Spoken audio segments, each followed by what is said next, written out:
আপনার সমস্যাটা কি বলুন তো মিস্টার ফারাবি? আমি গত 5 মিনিট ধরে আপনাকে একটা সিম্পল প্রশ্ন করেছি, আর আপনি আমার দিকে এমনভাবে তাকিয়ে আছেন যেন আমি ভিন গ্রহের কোনো প্রাণী, আর আমার কপাল থেকে দুটো অ্যান্টেনা বের হয়ে আছে। Hello mister Farabi, connection lost নাকি আপনার মাথার ভেতরে র্যাম ক্রস করেছে? মিটিং এর মাঝখানে এইভাবে স্পেস আউট হয়ে যাওয়ার কোনো মানে আছে? আমি কি ধরে নেব আপনি আমার কথা শুনছিলেন না? না না ম্যাডাম, শুনছিলাম তো, শতভাগ মনোযোগ দিয়ে শুনছিলাম। আপনার কণ্ঠস্বর তো আর সাধারণ কণ্ঠ নয়, একেবারে Dolby atoms surround sound system. না শুনে উপায় আছে? তাহলে আমার প্রশ্নের উত্তর দিচ্ছেন না কেন? আমি জিজ্ঞেস করেছি আমাদের নতুন এনার্জি এক্স ড্রিঙ্কের ট্যাগলাইন কি হতে পারে, সে সম্পর্কে আপনার প্রাথমিক ধারণাটা কি? ও ট্যাগলাইন, হ্যাঁ হ্যাঁ অবশ্যই।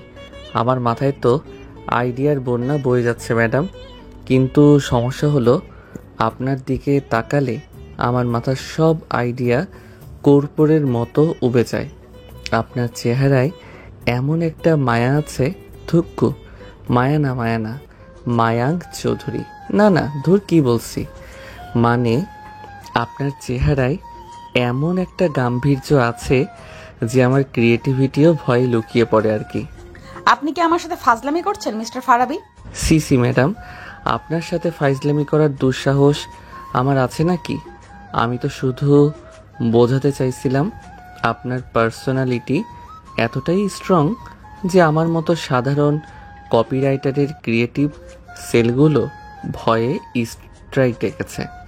তারা বলছে আগে জীবন পরে ট্যাগলাইন। আমার মনে হচ্ছে আপনার চাকরিটা এখন খুব বেশি ঝুঁকিতে আছে। জানি ম্যাডাম, আপনার মতো একজন বস থাকলে চাকরি তো সবসময় ঝুঁকিতে থাকবে। এই পেশাটা অনেকটা রোলার কোস্টার রাইডের মতো, কখন উপরে উঠবো আর কখন ধপাস করে নিচে পড়বো তার কোনো গ্যারান্টি নেই। তবে একটা কথা বলতেই হয় ম্যাডাম, আপনার এই পাওয়ার স্যুটটা কিন্তু দারুণ। আপনাকে দেখতে ঠিক হলিউডের কোনো সিনেমার ভিলেনের মতো লাগছে, যে কিনা শেষে নায়কের প্রেমে পড়ে যায়। Get out, just get out from my cabin now. বেচারা ফারাবি এক মুহূর্ত সেখানে দাঁড়াতে পারল না। সে জানে তার এক্স গার্লফ্রেন্ড নিঝুম যদি রেগে যায় তাহলে কি হবে তার সাথে, তা সে ভালো করে জানে। ঘটনার সূত্রপাত হয়েছিল আজ সকালে ক্রিয়েটিভ সলিউশন অ্যাডভার্টাইজিং এজেন্সির কনফারেন্স রুমে। অফিসের ক্রিয়েটিভ টিমের সবাই অধীর আগ্রহে অপেক্ষা করছে তাদের পুরনো ক্রিয়েটিভ হেড অবসরে যাওয়াই। আজ নতুন বছরে যোগ দেওয়ার কথা ফারাবি টিমের সবচেয়ে মেধাবী এবং সবচেয়ে ডানপিটে কপিরাইটার। সে তার পাশে কিউবিকলের বন্ধু ও সহকর্মী রিয়াদকে কনুই দিয়ে খোঁচা মেরে ফিস ফিস করে বলল, কিরে, নতুন বস আসতে আর কত দেরি? আমার তো টেনশনে খিদে পেয়ে যাচ্ছে। আশা করি লোকটা যেন খুব বেশি বোরিং না হয়। তোর আবার টেনশন? বস যেই আসুক তুই তো তোকে জ্বালিয়ে মারবি। আরে দেখিস, এবারও নির্ঘাত কোনো টাক মাথা গম্ভীর চেহারার পান চিবানো আঙ্কেল টাইপের বস আসবে, যিনি এসে প্রথমেই বলবেন creativity is good but discipline is better. আমার তো ভাবতেই ঘুম পাচ্ছে। ফারাবির কথায় টিমের বাকি সদস্যরাও হেসে উঠল। ঠিক তখনই কনফারেন্স রুমের কাছের দরজাটা নিঃশব্দে খুলে গেল। সবার হাসি এক মুহূর্তেই থেমে গেল। ভেতরে প্রবেশ করল এক দীর্ঘাঙ্গী সুন্দরী তরুণী, পরনে কালো রঙের নিখুঁত পাওয়ার স্যুট, পায়ে হাই হিল, চুলগুলো পরিপাটি করে খোপা করা। তার হাঁটা চলেই তার চাহনিতে এমন এক আত্মবিশ্বাস ঠিকরে পড়ছে যা এক মুহূর্তে পুরো রুমের আবহাওয়াটাই বদলে দিল। সবাই সম্মানের সাথে উঠে দাঁড়ালো, কিন্তু ফারাবি যেন তার চেয়ারের সাথে জমে গেছে। তার চোখ দুটো বিস্ময়ে বড় বড় হয়ে গেছে, মুখটা হাঁ হয়ে গেছে, বুকের ভেতরটা যেন কেউ হাতুড়ি দিয়ে পেটাচ্ছে। এটা তো নিঝুম। ও মাই গড, এই খিটখিটে বদমেজাজি ডাইনি মেয়ে এখানে কি করছে?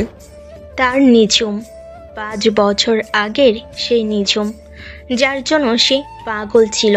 যার সাথে কাটানো প্রতিটি মুহূর্ত এখনো তার কাছে স্বপ্নের মতো মনে হয়, আর যার সাথে ব্রেকআপের যন্ত্রণাটা এখনো তার বুকের ভেতর কাটার মতো বিঁধে আছে। নিঝুম ধীর পায়ে হেঁটে ডায়াসের সামনে গিয়ে দাঁড়ালো। তার মুখে কোনো অভিব্যক্তি নেই, একদম পেশাদার পোকার ফ্রেশ। সে সবার দিকে একবার চোখ বুলিয়ে নিল। ফারাবির চোখের উপর এসে পড়ল তার দৃষ্টিটা। মাত্র 1 সেকেন্ডের জন্য থামলো। সেই 1 সেকেন্ডে তাদের দুজনের চোখে খেলে গেল হাজারো অব্যক্ত কথা, বিস্ময়, যন্ত্রণা, অভিমান, আর হয়তো বা চাপা পড়ে থাকা ভালোবাসা। পরক্ষণে নিঝুম নিজেকে সামলে নিল। সে তার স্বাভাবিক কৃতিত্বপূর্ণ গলায় বলল, গুড মর্নিং এভরিওয়ান, আমি নিঝুম চৌধুরী। আজ থেকে আমি ক্রিয়েটিভ সলিউশনের নতুন ক্রিয়েটিভ হেড হিসেবে আপনাদের সাথে কাজ করব। আশা করি আমরা সবাই মিলে এই কোম্পানিকে আরও নতুন উচ্চতায় নিয়ে যেতে পারবো। সে একে একে সবার সাথে পরিচিত হতে লাগলো, সবার সাথে খুব আন্তরিকভাবে হাত মেলালো, তাদের কাজ সম্পর্কে জিজ্ঞেস করলো। অবশেষে সে এলো ফারাবির সামনে। আপনি নিশ্চয়ই ফারাবি আহমেদ? নিঝুম এমনভাবে জিজ্ঞেস করলো যেন সে এই নামটা এই প্রথমবার শুনছে। আপনার কাজের সুনাম আমি অনেক শুনেছি। সে ফারাবির দিকে তার হাতটা বাড়িয়ে দিল। ফারাবি যেন ঘোরের মধ্যে ছিল। সে কাঁপা কাঁপা হাতে নিঝুমের দিকে তার হাতটা বাড়ালো। 5 বছর পর আবার সেই পরিচিত স্পর্শ, কিন্তু আজ সেই স্পর্শে কোনো উষ্ণতা নেই, আছে শুধু পেশাদারিত্বের শীতলতা। ফারাবি কোনো মতে বলতে পারল, ধন্যবাদ madam. Welcome to the team again. নিঝুমের ঠোঁটের কোণে 1 সেকেন্ডের জন্য একটা রহস্যময়ী হাসি ফুটে উঠে মিলিয়ে গেল। মিটিং শেষ হওয়ার পর ফারাবি যখন নিজের ডেস্কে ফিরে এলো, তখনও তার হাত পা কাঁপছে। রিয়াদ তার কাঁধে হাত রেখে বলল, কিরে দোস্ত, কি হলো তোর? নতুন বসকে দেখে কি ভূত ধরার মতো চমকে গেলি নাকি? প্রেমে পড়ে গেলি প্রথম দেখাতেই? প্রেম প্রেম তো 5 বছর আগেই মরে ভূত হয়ে গেছে দোস্ত। এখন তো শুধু সেই ভূতের সাথেই আমার সহবাস থুক্কু বসবাস। আর সেই ভূত যে আজ তার বস হয়ে ফিরে আসবে, সে তার স্বপ্ন কল্পনা করতে পারেনি। মিটিংয়ের ঠিক 1 ঘন্টা পরেই ফারাবি ডেস্কের ইন্টারকমটা বেজে উঠল। ওপাশে নিঝুমের ঠান্ডা আবেগহীন কণ্ঠ, ফারাবি, আমার কেবিনে আসুন আর্জেন্টলি। ফারাবি যখন তার কেবিনে ঢুকলো, তখন নিঝুম একটা ফাইল দেখছিল। ফারাবি কিছুক্ষণ দাঁড়িয়ে থাকার পর নিঝুম ফাইলটা মুখ থেকে না তুলেই বলল, বসুন। ফারাবি বসার পর প্রায় 1 মিনিট ধরে পিন পতন নীরবতা। তারপর নিঝুম ফাইলটা বন্ধ করে তার দিকে তাকালো। সেই চোখে কোনো পুরনো পরিচিতির ছাপ নেই, আছে শুধু একজন বসের কঠোরতা। তো মিস্টার ফারাবি, নতুন বসের অধীনে কাজ করতে আপনার কেমন লাগছে?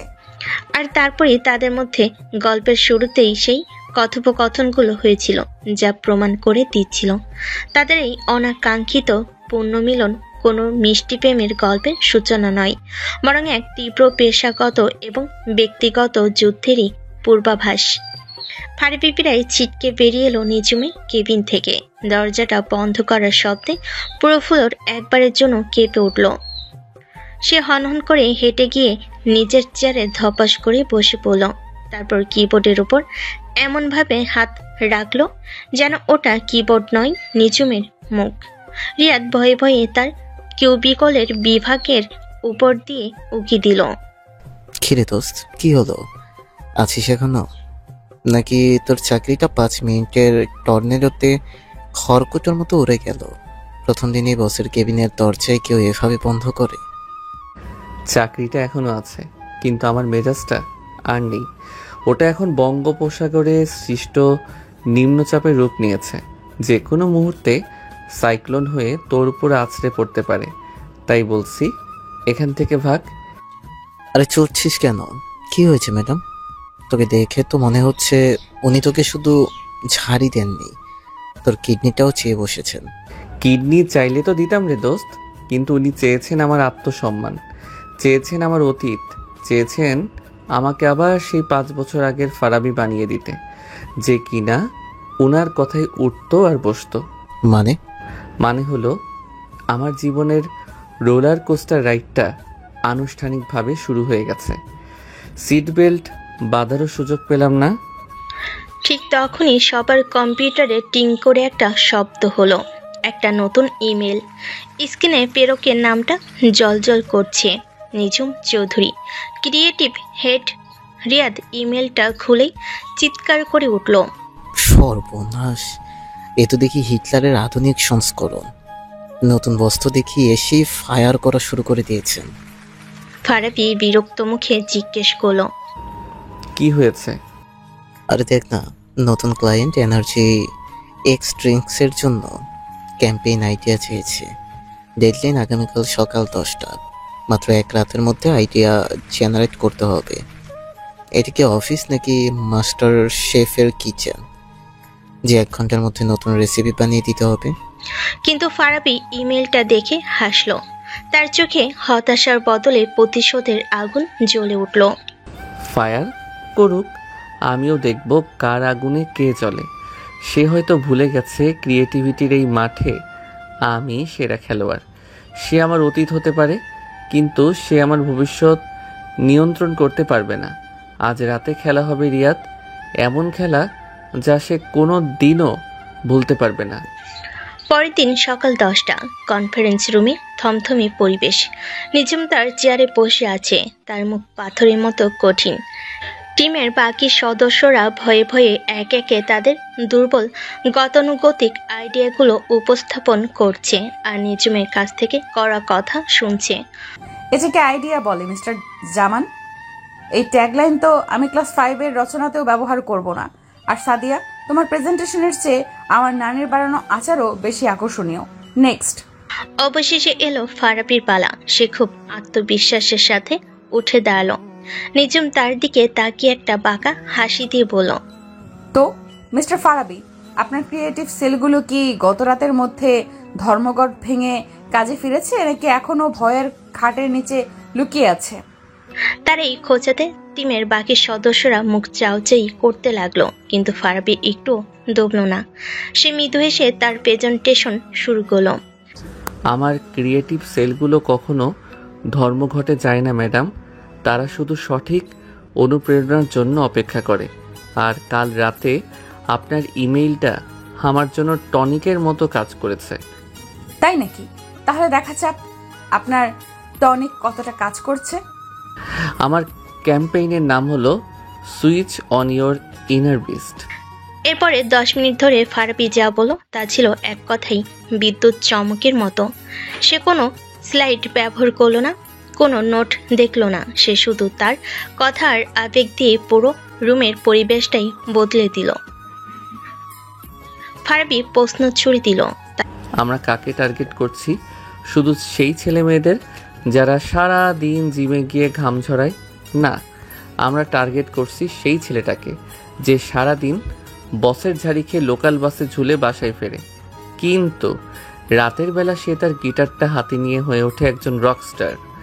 আমরা টার্গেট করছি সেই মেয়েটাকে যে সারাদিন ক্লাসের বোরিং লেকচার শোনে, কিন্তু মধ্যরাতে সে একজন কোডার, একজন হ্যাকার, যে কিনা পুরো সিস্টেমকে নাড়িয়ে দিতে পারে। এনার্জি এক্স শুধু একটা এনার্জি ড্রিঙ্কস নয় ম্যাডাম, এটা হলো তাদের ভেতরে সেই ঘুমন্ত পশুটাকে, তাদের ভেতরে সেই বীজটাকে জাগিয়ে তোলার একটা সুইচ। তার কথা বলার ভঙ্গিতে, তার চোখের আগুনে সবাই যেন সম্মোহিত হয়ে গিয়েছিল। ফারাবি এক মুহূর্তের জন্য থামল, পুরো রুমের উপর চোখ বুলিয়ে নিল। আর আমার ট্যাগলাইন এনার্জি এক্স, সাধারণের আড়ালে অসাধারণ তুমি। ফারাবির প্রেজেন্টেশন শেষ হওয়ার পর পুরো রুমে পিনপতন নীরবতা। টিমের সবাই মুগ্ধ, বিস্মিত। রিয়াদের চোখে মুখে গর্বের ছাপ। সে ফিসফিস করে পাশের সহকর্মীকে বলল, একেই বলে পাখির বাচ্চা। সবাই বুঝতে পারছিল এর চেয়ে ভালো আইডিয়া আর হতে পারে না। ফারাবি বিজয়ের হাসি হেসে নিঝুমের দিকে তাকালো। তার চাহনিতে ছিল স্পষ্ট চ্যালেঞ্জ। এবার বলো, এবার আমার আইডিয়াকে ফেলে দাও দেখি। কিন্তু নিঝুমের মুখ ছিল আগের মতোই ভাবলেশীন। সে কিছুক্ষণ চুপ করে থেকে কলমটা দিয়ে টেবিলে হালকা টোকা দিতে দিতে বলল, কনসেপ্টটা ইন্টারেস্টিং। বিস্ট বা পশুর রূপকটা খুব শক্তিশালী। তোমার কথা বলার ভঙ্গিটাও বেশ নাটকীয়, মানতেই হবে। সে এক মুহূর্তের জন্য থামলো, যেন কিছু একটা ভাবছে। তারপর ফারাবি চোখের দিকে তাকিয়ে সরাসরি বলল, তবে আইডিয়াটা মন্দ নয় ফারাবি, কিন্তু আমার কেন জানি মনে হচ্ছে এটা খুব বেশি প্রেডিক্টেবল। এই ধরনের হিডেন ট্যালেন্ট বা ডুয়াল পার্সোনালিটির কনসেপ্ট নিয়ে আগেও অনেক কাজ হয়েছে। সত্যি বলতে তোমার মতো একজন সিনিয়র কপিরাইটারের কাছ থেকে আমি আরো অনেক বেশি আউট অফ দ্য বক্স, আরো অরিজিনাল কিছু আশা করেছিলাম। এই কথাটা যেন একটা ঠান্ডা জলের স্রোতের মতো এসে লাগলো ফারাবির গায়ে। সে নিঝুমের দিকে তাকিয়ে রইল, যে আইডিয়াটা শুনে পুরো টিম মুগ্ধ, যেটাকে সে তার ক্যারিয়ারের অন্যতম সেরা কাজ বলে মনে করছে, সেটাকে নিঝুম এত সহজে এত তাচ্ছিলের সাথে প্রিডিক্টেবল বলে উড়িয়ে দিল। ফারাবি তার রাগটা সর্বোচ্চ চেষ্টা করে চেপে রেখে শান্ত গলায় জিজ্ঞেস করলো, আপনার ঠিক কোন জায়গাটা প্রেডিক্টেবল মনে হচ্ছে ম্যাডাম? আপনি যদি নির্দিষ্ট করে বলতেন তাহলে হয়তো আমি আমার ভুলটা বুঝতে পারতাম এবং সেটাকে উন্নত করার চেষ্টা করতে পারতাম। দেখো ফারাবি, আমি তোমার ভার্সিটির টিচার নই যে তোমাকে ধরে ধরে ভুল ধরিয়ে দেব, তোমার অ্যাসাইনমেন্টে লাল কালি দিয়ে দাগ দিয়ে দিব। আমি তোমার বস, আমার কাজ হলো তোমাকে গাইড করা, তোমাকে চ্যালেঞ্জ করা। আমি তোমাকে একটা ফিডব্যাক দিয়েছি, এখন সেটার উপরে কাজ করে আইডিয়াটাকে আরো উন্নত করার দায়িত্ব তোমার। তুমি আরেকটু ভাবো, তোমার মাথায় অনেক বুদ্ধি, তাই না? হয়তো এর চেয়েও ভালো কিছু তোমার মাথা থেকে বের হবে, নাকি আমি ভুল ভাবছি? শেষের প্রশ্নটা ছিল একেবারে সরাসরি তার অহংকারে আঘাত। নিঝুম আবার বলল, আর হ্যাঁ, আমি চাই আজ বিকেল 5টার মধ্যে তুমি 3টা নতুন এবং out of the box idea নিয়ে আমার কেবিনে আসবে। আশা করি এবার তুমি আমাকে হতাশ করবে না। নেক্সট। এ বলে সে অন্যজনকে তার আইডিয়া উপস্থাপন করার জন্য ডাকলো। ফারাবি স্তব্ধ হয়ে তার জায়গায় বসে পড়ল। তার আত্মসম্মানে, তার অহংকারে, তার পেশাদারিত্বে এর চেয়ে বড় আঘাত আর কিছুই হতে পারে না, সে বুঝতে পারছিল। এটা কোনো প্রফেশনাল ফিডব্যাক নয়, এটা নিছকই ব্যক্তিগত রাগ, ব্যক্তিগত ক্ষমতার প্রদর্শন। নিঝুম আমাকে সবার সামনে ছোট করতে চাইছে, প্রমাণ করতে চাইছে যে আমি এখন চালকের আসনে বসে আছি। মিস নিঝুম, আমিও দেখে নেব তোমাকে, just wait and watch. Farabi কোনো কথা না বলে নিঝুমের দিকে আর একবারও না তাকিয়ে চুপচাপ মিটিং রুম থেকে বেরিয়ে গেল। তার মনে তখন শুধু একটাই ঝড়, ভালোবাসা আর ঘৃণার এক প্রচণ্ড ঝড়। সে ঠিক করলো, এই যুদ্ধের শেষ আমি দেখেই ছাড়ব। নিঝুম যদি বস হয়ে আমাকে হারাতে চায়, তাহলে আমিও একজন কর্মচারী হয়েই এই খেলাটা খেলবো। খেলাটা এখন আর শুধু একটা ক্যাম্পেইনের নয়, খেলাটা এখন দুটো ভাঙা হৃদয়ের, দুটো তীব্র অহংকারী মনের। বিকেল 4টে। ফারাবির মাথার ভেতর যেন একটা কুরুক্ষেত্র চলছে। 3টা নতুন আইডিয়া, তাও মাত্র কয়েক ঘন্টার মধ্যে। নিঝুমের দেয়া এই অসম্ভব ডেডলাইনটা পূরণ করার জন্য সে মরিয়া হয়ে চেষ্টা করছে, কিন্তু রাগে, অপমানে আর হতাশায় তার মাথাটা পুরোপুরি ব্লক হয়ে গেছে। একটা শব্দ তার মাথা থেকে বের হচ্ছে না। ধুর ছাই, এভাবে চলতে থাকলে তো আমার মাথা থেকে এনার্জি এক্স বেরিয়ে যাবে।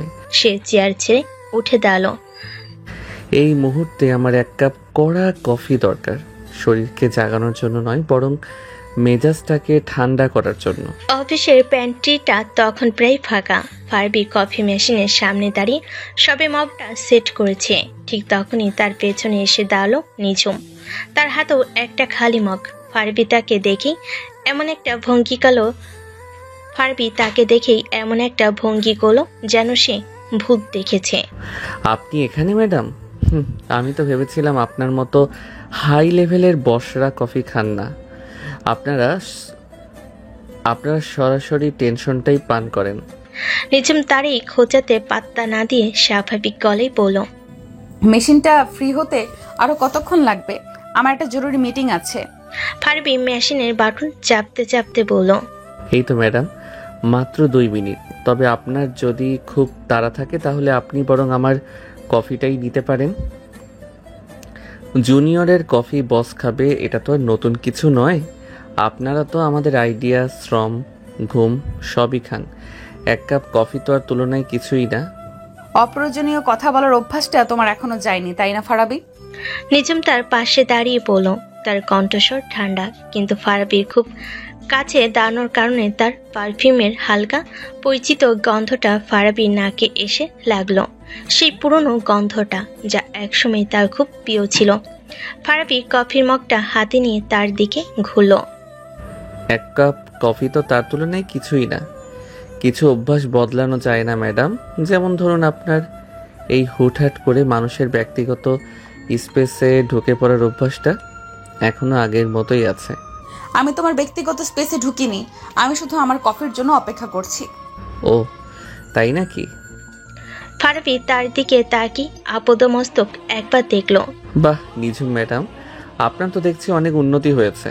এক সময় তো আপনি সাধারণ কফি বানাতে গিয়েও পুরো রান্নাঘর জ্বালিয়ে ফেলার অবস্থা করতেন, মনে আছে? একবার আমার জন্মদিনে আপনি কেক বানানোর চেষ্টা করেছিলেন। নিঝুমের মুখটা মুহূর্তেই কঠিন হয়ে গেল। অতীতের কথা টেনে আনার কোনো মানে হয় না। কেন হবে না? অতীত থেকেই তো মানুষ শেখে। সেদিন আপনি যে কেকটা বানিয়েছিলেন ওটা কেক ছিল না, ছিল একটা কার্বনের খণ্ড। ওটা দিয়ে চাইলেই হিরে বানানো যেত। আর আজ দেখুন আপনি এত বড় একটা কোম্পানির ক্রিয়েটিভ ডিপার্টমেন্ট চালাচ্ছেন। অবিশ্বাস্য। কিভাবে করলেন এই অসাধ্য সাধন? কোনো স্পেশাল কোর্স করেছেন নাকি? হ্যাঁ করেছি, কোর্সের নাম ছিল লাইফ। এই কোর্সটা মানুষকে সময়ের সাথে বদলাতে শেখায় ফারাবি। তোমার মতো এখনো অতীতে পড়ে থেকে অন্যদের খোঁচা দিয়ে নিজের ব্যর্থতা ঢাকতে শেখায় না। ব্যর্থতা? আমাকে আপনার ব্যর্থ মনে হয়?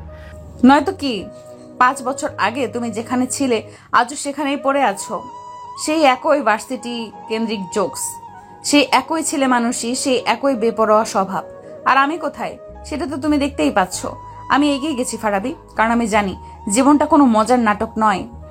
বাহ, খুব তো বড় বড় কথা শিখে গেছো। কিন্তু এই বড় বড় কথাগুলো কি রাতে ঘুমানোর সময় তোমার কোনো কাজে আসে নিঝুম? নাকি তখনও সেই অতীতেই ফিরে যেতে হয়? সেই ছেলে মানুষগুলো, সেই বেপরোয়া স্বভাবের মানুষটাকেই মনে পড়ে? আমার কি মনে পড়ে আর কি পড়ে না সেটা নিয়ে তোমার ভাবতে হবে না। নিঝুম রেগে গিয়ে তার নিজের জন্য কফি বানাতে লাগলো। তুমি বরং তোমার ওই 3টা out of the box idea নিয়ে ভাবো, কারণ বিকেল 5টার পর তোমার ভাবার সময়টাও হয়তো আর থাকবে না।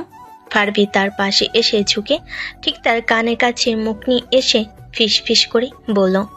আপনি কি আমাকে চাকরি থেকে বের করে দেওয়ার হুমকি দিচ্ছেন ম্যাডাম? তার এই ঘনিষ্ঠতায় নিঝুমের শরীরটা মুহূর্তেই কেঁপে উঠল। সে কোনো মতে নিজেকে সামলে নিয়ে বলল। আমি হুমকি দেইনি ফারাবি, আমি শুধু আমার দায়িত্ব পালন করি। অযোগ্য কর্মচারীদের কোম্পানিতে রাখার কোনো মানেই হয় না।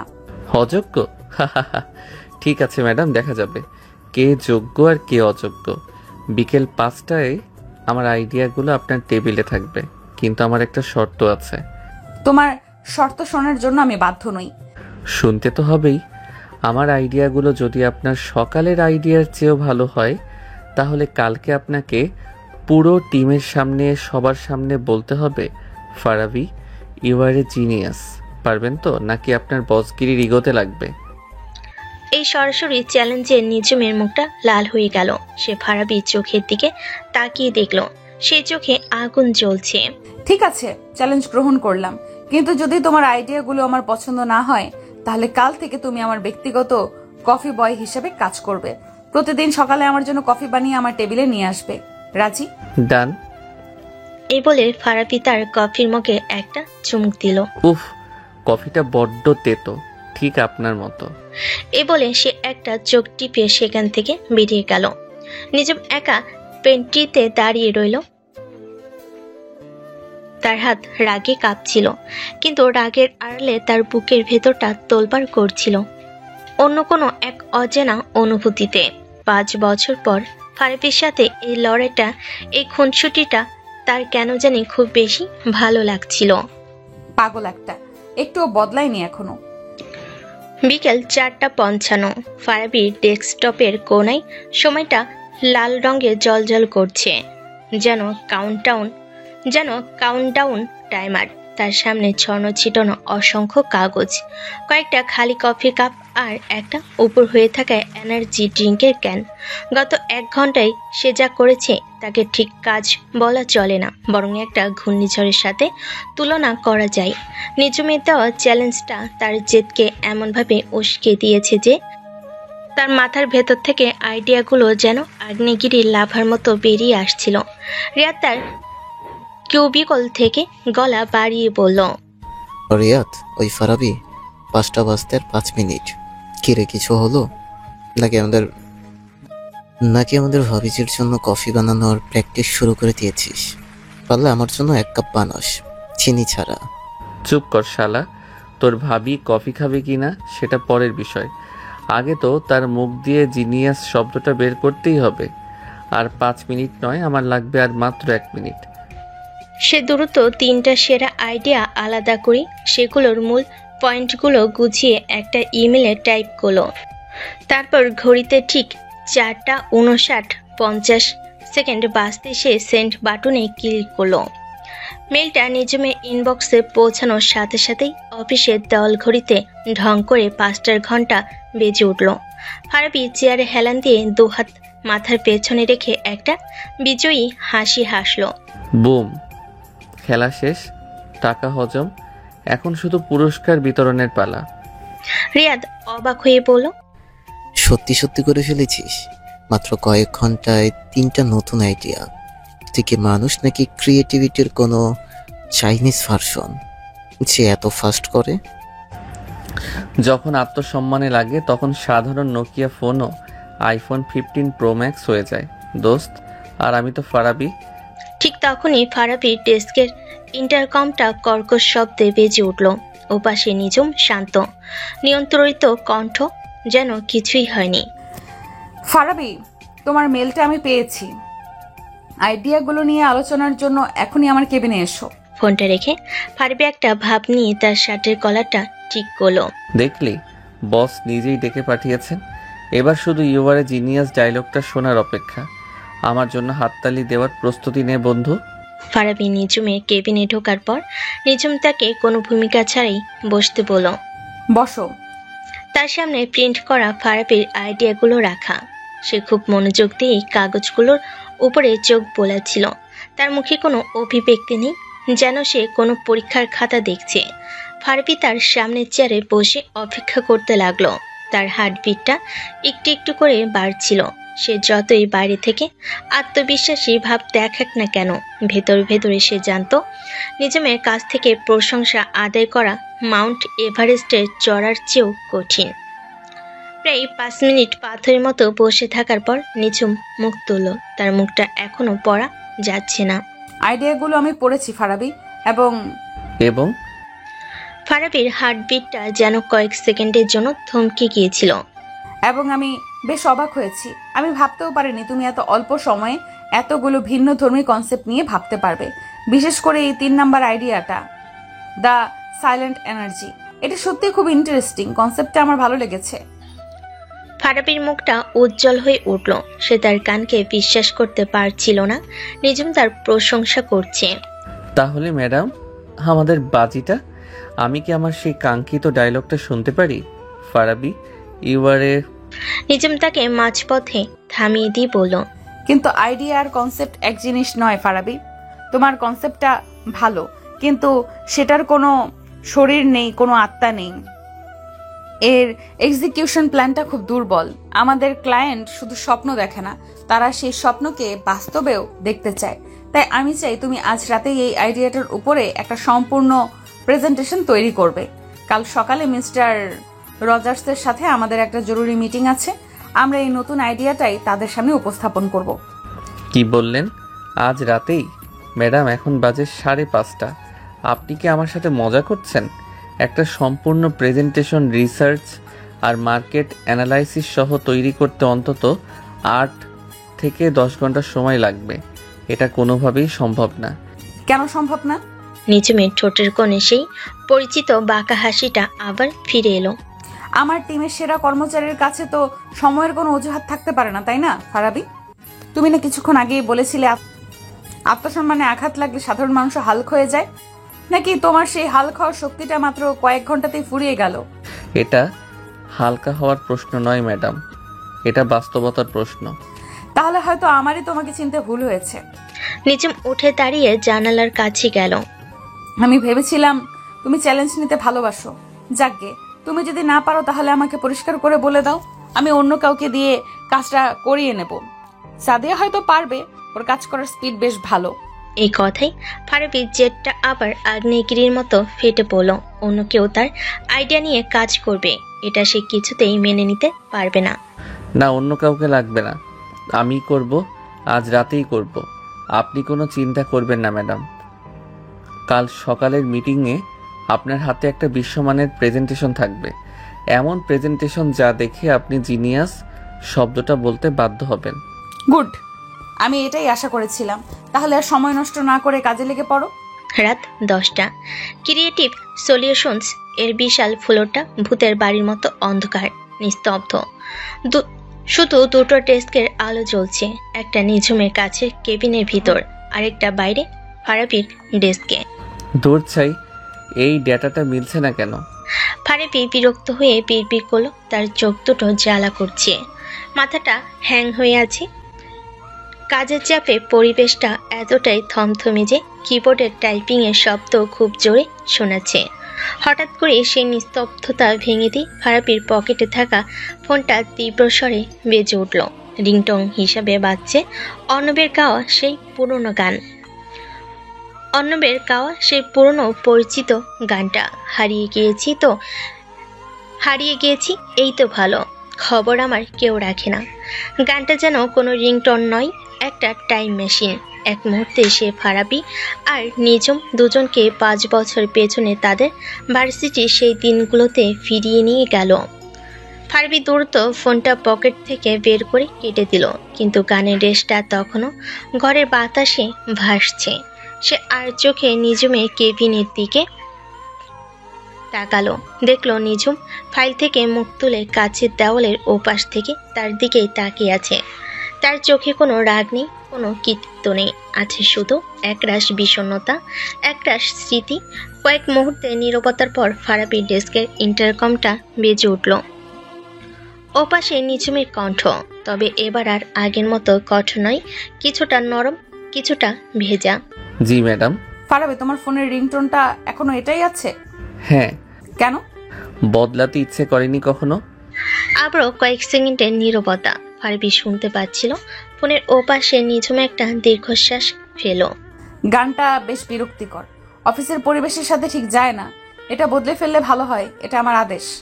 ফারাবী তার ফোনের স্ক্রিনের দিকে তাকালো, যেখানে এখনো নিঝুমের সাথে তার পুরনো একটা হাসি মুখে ছবি ওয়েলপেপার হিসেবে দেওয়া আছে। সে মুচকি হাসলো। কিছু আদেশ মানা যায় না ম্যাডাম, কারণ কিছু জিনিস বদলানো যায় না, চাইলেও না। এই একটি লাইনে তাদের দুজনের মধ্যকার সমস্ত পেশাদারিত্বের দেওয়াল যেন এক মুহূর্তের জন্য ভেঙে পড়ল। তারা আবার ফিরে গেল সেই 5 বছর আগের ফারাবী আর নিঝুম, যাদের মাঝে কোনো বস ছিল না, কোনো কর্মচারী ছিল না, শুধু ভালোবাসা আর একরাশ স্বপ্ন। পরের দিন সকাল। ফারাবী প্রায় সারা রাত জেগে প্রেজেন্টেশনটা তৈরি করেছে। তার চোখ দুটো টকটকে লাল, কিন্তু মুখে এক ধরনের জেদি আত্মবিশ্বাস। সে জানে সে তার সেরা কাজটা করেছে। নিঝুম চাইলেও এবার আর তার কাজে খুঁত ধরতে পারবে না। ক্লায়েন্ট মিটিং এর ঠিক 10 মিনিট আগে নিঝুম তার কেবিনে ডেকে পাঠালো। নিঝুম তার দিকে না তাকিয়ে জিজ্ঞেস করলো। তার মনোযোগ তখন ল্যাপটপের স্ক্রিনে। একদম রেডি ম্যাডাম। ফারাবী পেন ড্রাইভটা টেবিলের উপর রেখে বলল, শুধু আপনার একবার চোখ বুলিয়ে নেওয়ার অপেক্ষা। আশা করি এবার আর আইডিয়াটা আপনার কাছে প্রেডিক্টেবল মনে হবে না। নিঝুম পেন ড্রাইভটা কানেক্ট করে প্রেজেন্টেশন খুলল। সে যত স্লাইডগুলো দেখতে লাগলো, তার মুখের অভিব্যক্তি ততই বদলাতে লাগলো। তার কুচকানো ভুরু ধীরে ধীরে স্বাভাবিক হয়ে এলো, চোখের কঠোর দৃষ্টিটা কোমল হলো। ফারাবী তার কাজ দিয়ে নিঝুমকে আবারও অবাক করে দিয়েছে। সে শুধু আইডিয়াটাকে উন্নতই করেনি, সাথে market research, target audience analysis, analysis এবং ডিজিটাল মিডিয়া প্ল্যানিংগুলো যোগ করেছে।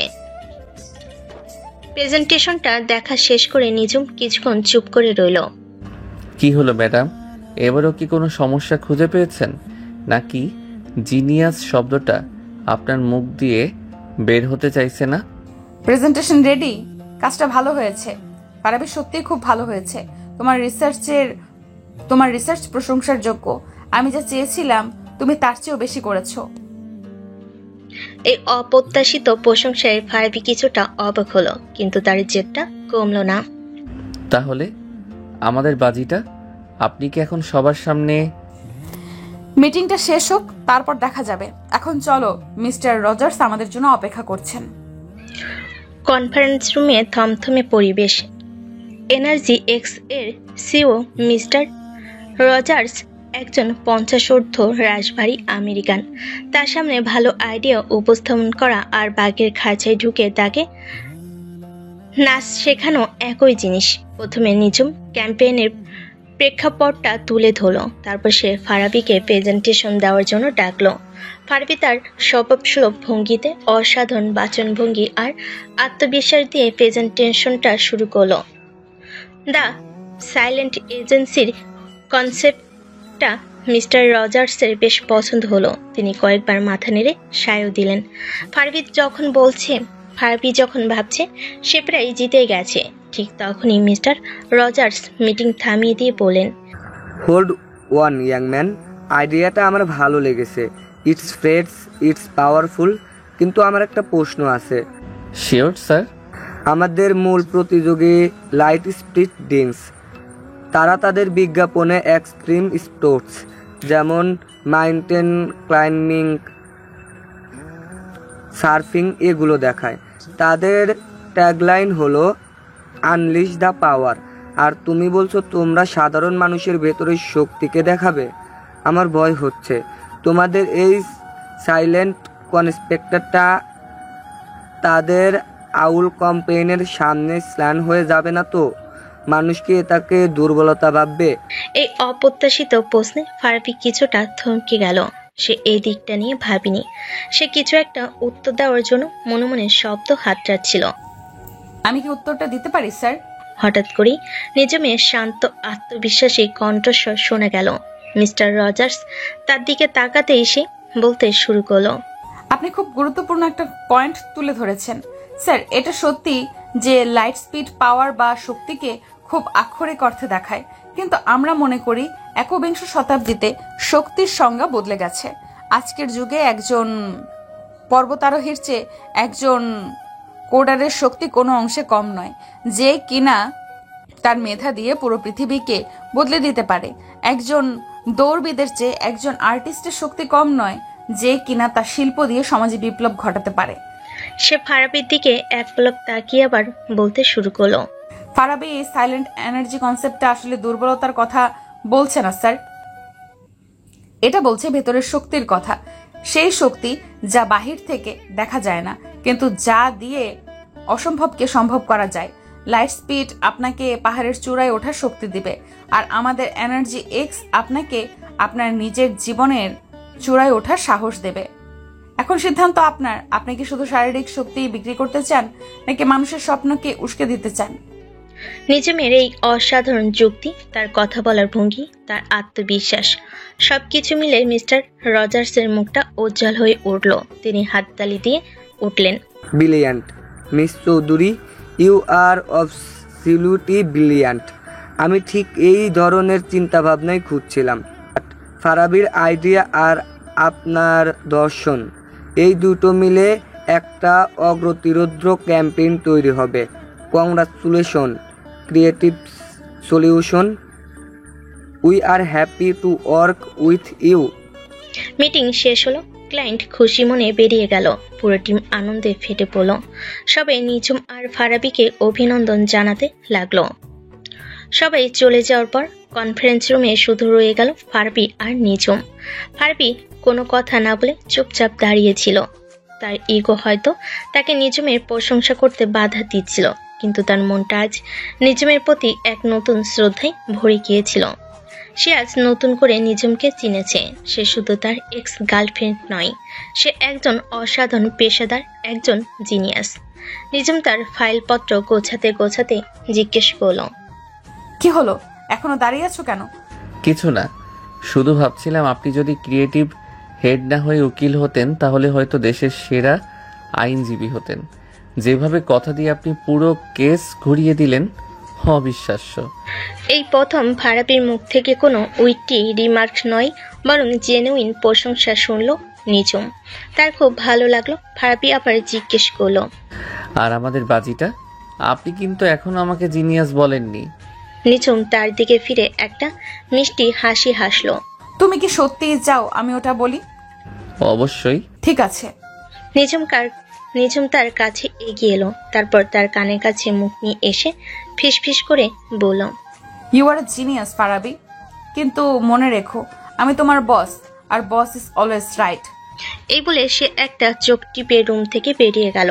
ফারাবি একা দাঁড়িয়ে হাসতে লাগলো।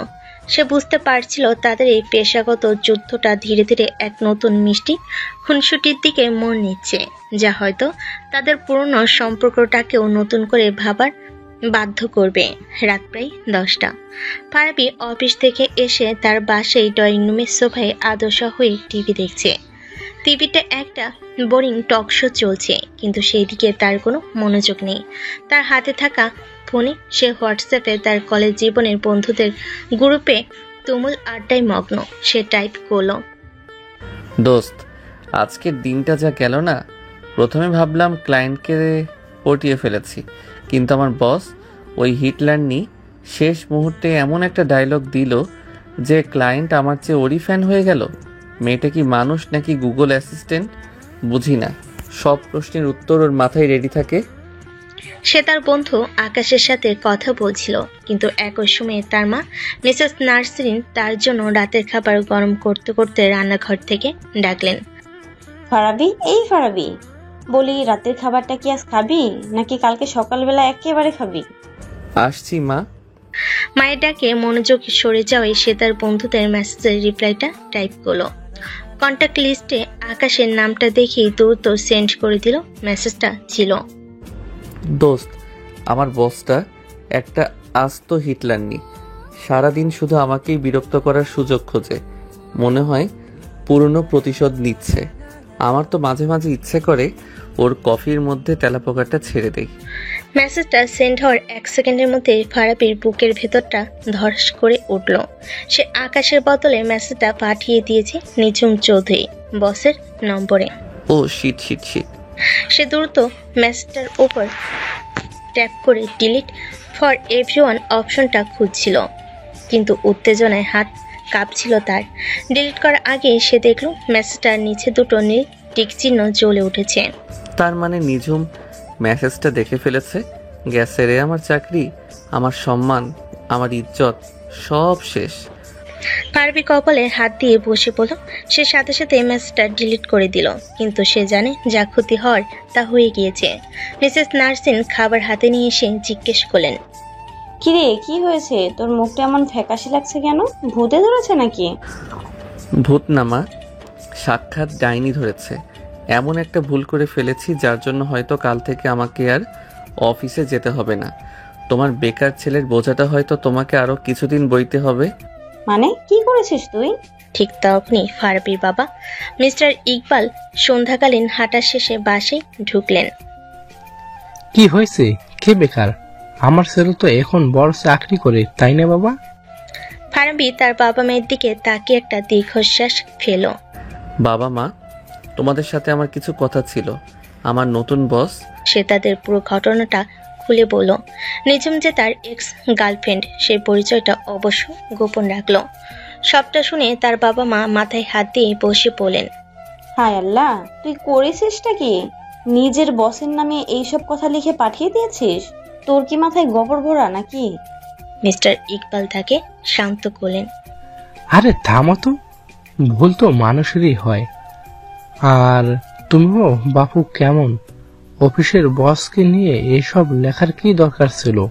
আরে বাবা, আমি তো মজা করে বন্ধুকে লিখছিলাম। এখন আমি কি করব? কালকে অফিসে যাই কি করে? উনি তো আমাকে কাঁচায় চিবিয়ে খাবেন। কিছুই হবে না, কাল অফিসে যাবি, গিয়ে সরাসরি ম্যাডামের কাছে ক্ষমা চেয়ে নিবি, বলবি ভুল হয়ে গেছে। বড় বড় কোম্পানিতে এসব ছোটখাটো ভুল হয়। তুমি শাহরুখ খানের ডায়লগ কপি করলে কেন? আরে না, কপি কি করলাম, একটু ঘুরিয়ে বললাম আর কি। অবশ্য আমি শাহরুখ খানের বিরাট বড় ভক্ত। রাখো তোমার ভক্তগিরি। তোমার কি মনে হয় মা? আমার মনে হয় তোর বাবা ঠিকই বলেছেন, তবে সরাসরি ক্ষমা চাইতে যাস না। তাহলে কালকে অফিসে গিয়ে এমন ভান করবি যেন কিছুই হয়নি। যদি উনি নিজে থেকে কিছু বলেন, তাহলে এমন একটা ভাব নিবি যেন তুই আকাশ থেকে পড়েছিস। বলবি, কি বলছেন ম্যাডাম, আমার ফোন তো হ্যাক হয়ে গিয়েছিল। আমার নামে কে যে এসব আজে বাজে কথা লিখে পাঠিয়েছে, আমি তো নিজেই পুলিশে অভিযোগ করার কথা ভাবছি, বুঝলি? মায়ের এই অভিনব আইডিয়াটা শুনে ফারাবি আর তার বাবা দুজনেই হো হো করে হেসে ফেল। ফারাবি তার মাকে জড়িয়ে ধরে বলল, ওয়াও মা, তুমি তো জিনিয়াস। তোমার এই বুদ্ধিটা কাজে লাগালে হয়তো চাকরিটা বেঁচেও যেতে পারে। তুমি তো আমার চেয়েও বড় ড্রামাবাজ দেখছি। You are so cute. পারিবারিক এই হালকা আড্ডায় ফারাবির মনটা কিছুটা হালকা হলো, কিন্তু সে জানতো কালকের সকালটা তার জন্য খুব একটা সহজ হবে না। পরের দিন অফিসে ঢোকার পর থেকেই ফারাবির বুকের ভেতরটা ধুকপুক করছিল। সে যথাসম্ভব নিঝুমকে এড়িয়ে চলার চেষ্টা করছিল, কিন্তু ভাগ্য তার সহায়ই ছিল না।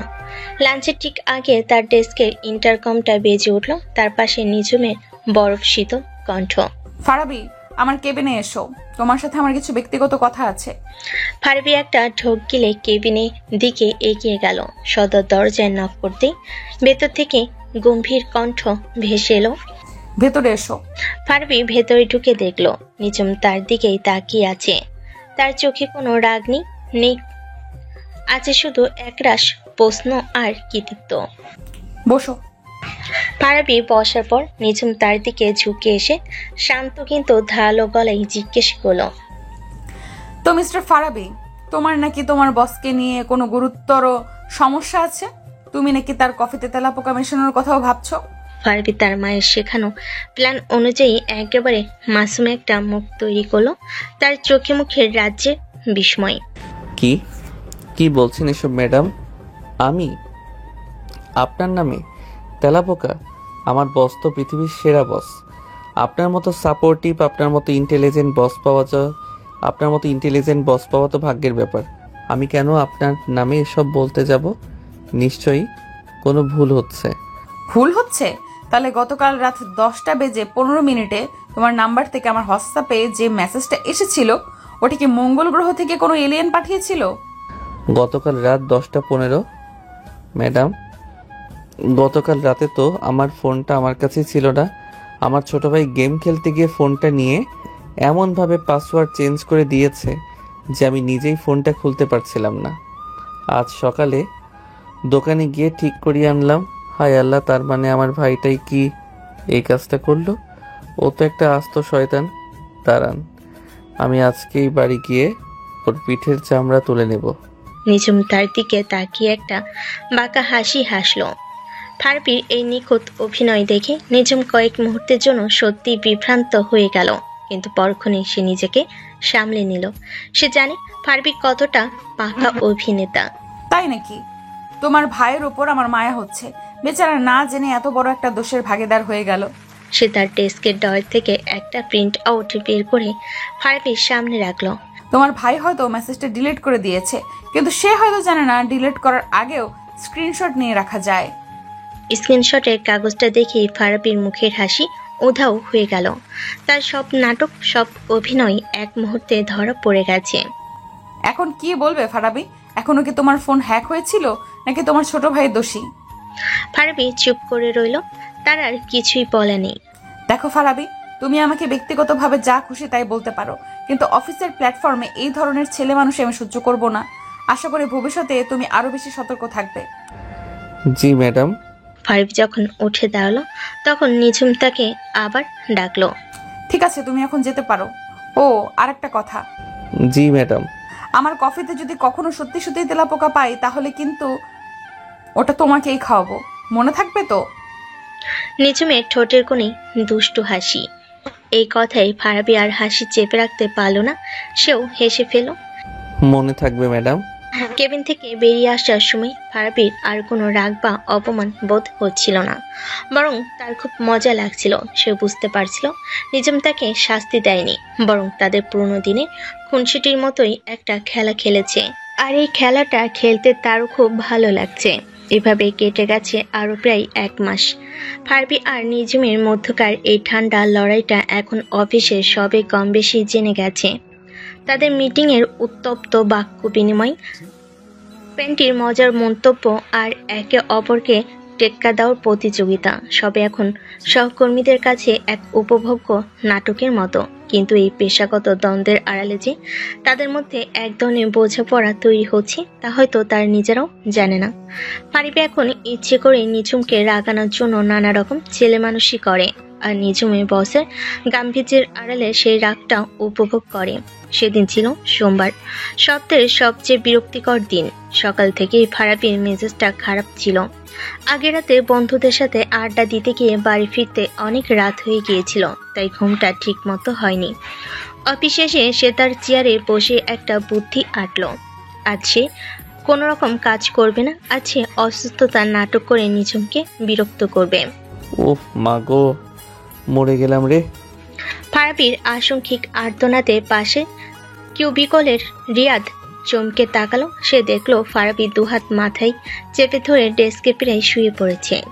কিরে ফারাবি, কি হয়েছে তোর? হঠাৎ করে কি হলো? শরীর খারাপ লাগছে? খুব খারাপ লাগছে দোস্ত, মাথাটা যেন ফেটে যাচ্ছে। মনে হচ্ছে মাথার ভেতরে কেউ হাতুড়ি দিয়ে পেটাচ্ছে। সারা শরীরে কাঁপুনি দিয়ে জ্বর আসছে। আমার মনে হয় আমি আর বাঁচবো না রে। এই চুপ কর, কি সব আজে বাজে কথা বলছিস? দাঁড়া, আমি সাদিয়া আপুকে ডাকছি। কিছুক্ষণের মধ্যেই ফারাবির ডেস্কের চারপাশে ছোটখাটো একটা জটলা তৈরি হয়ে গেল। সাদিয়া এসে জিজ্ঞেস করলো, জানি না আপু, হঠাৎ করে বলছে মাথা ঘুরছে, জ্বর আসছে। ফারাবি তার অভিনয়ের মাত্রা আরো বাড়িয়ে দিল। আমার মনে হয় আমার ডেঙ্গু হয়েছে কিংবা ম্যালেরিয়া, অথবা দুটোই একসাথে।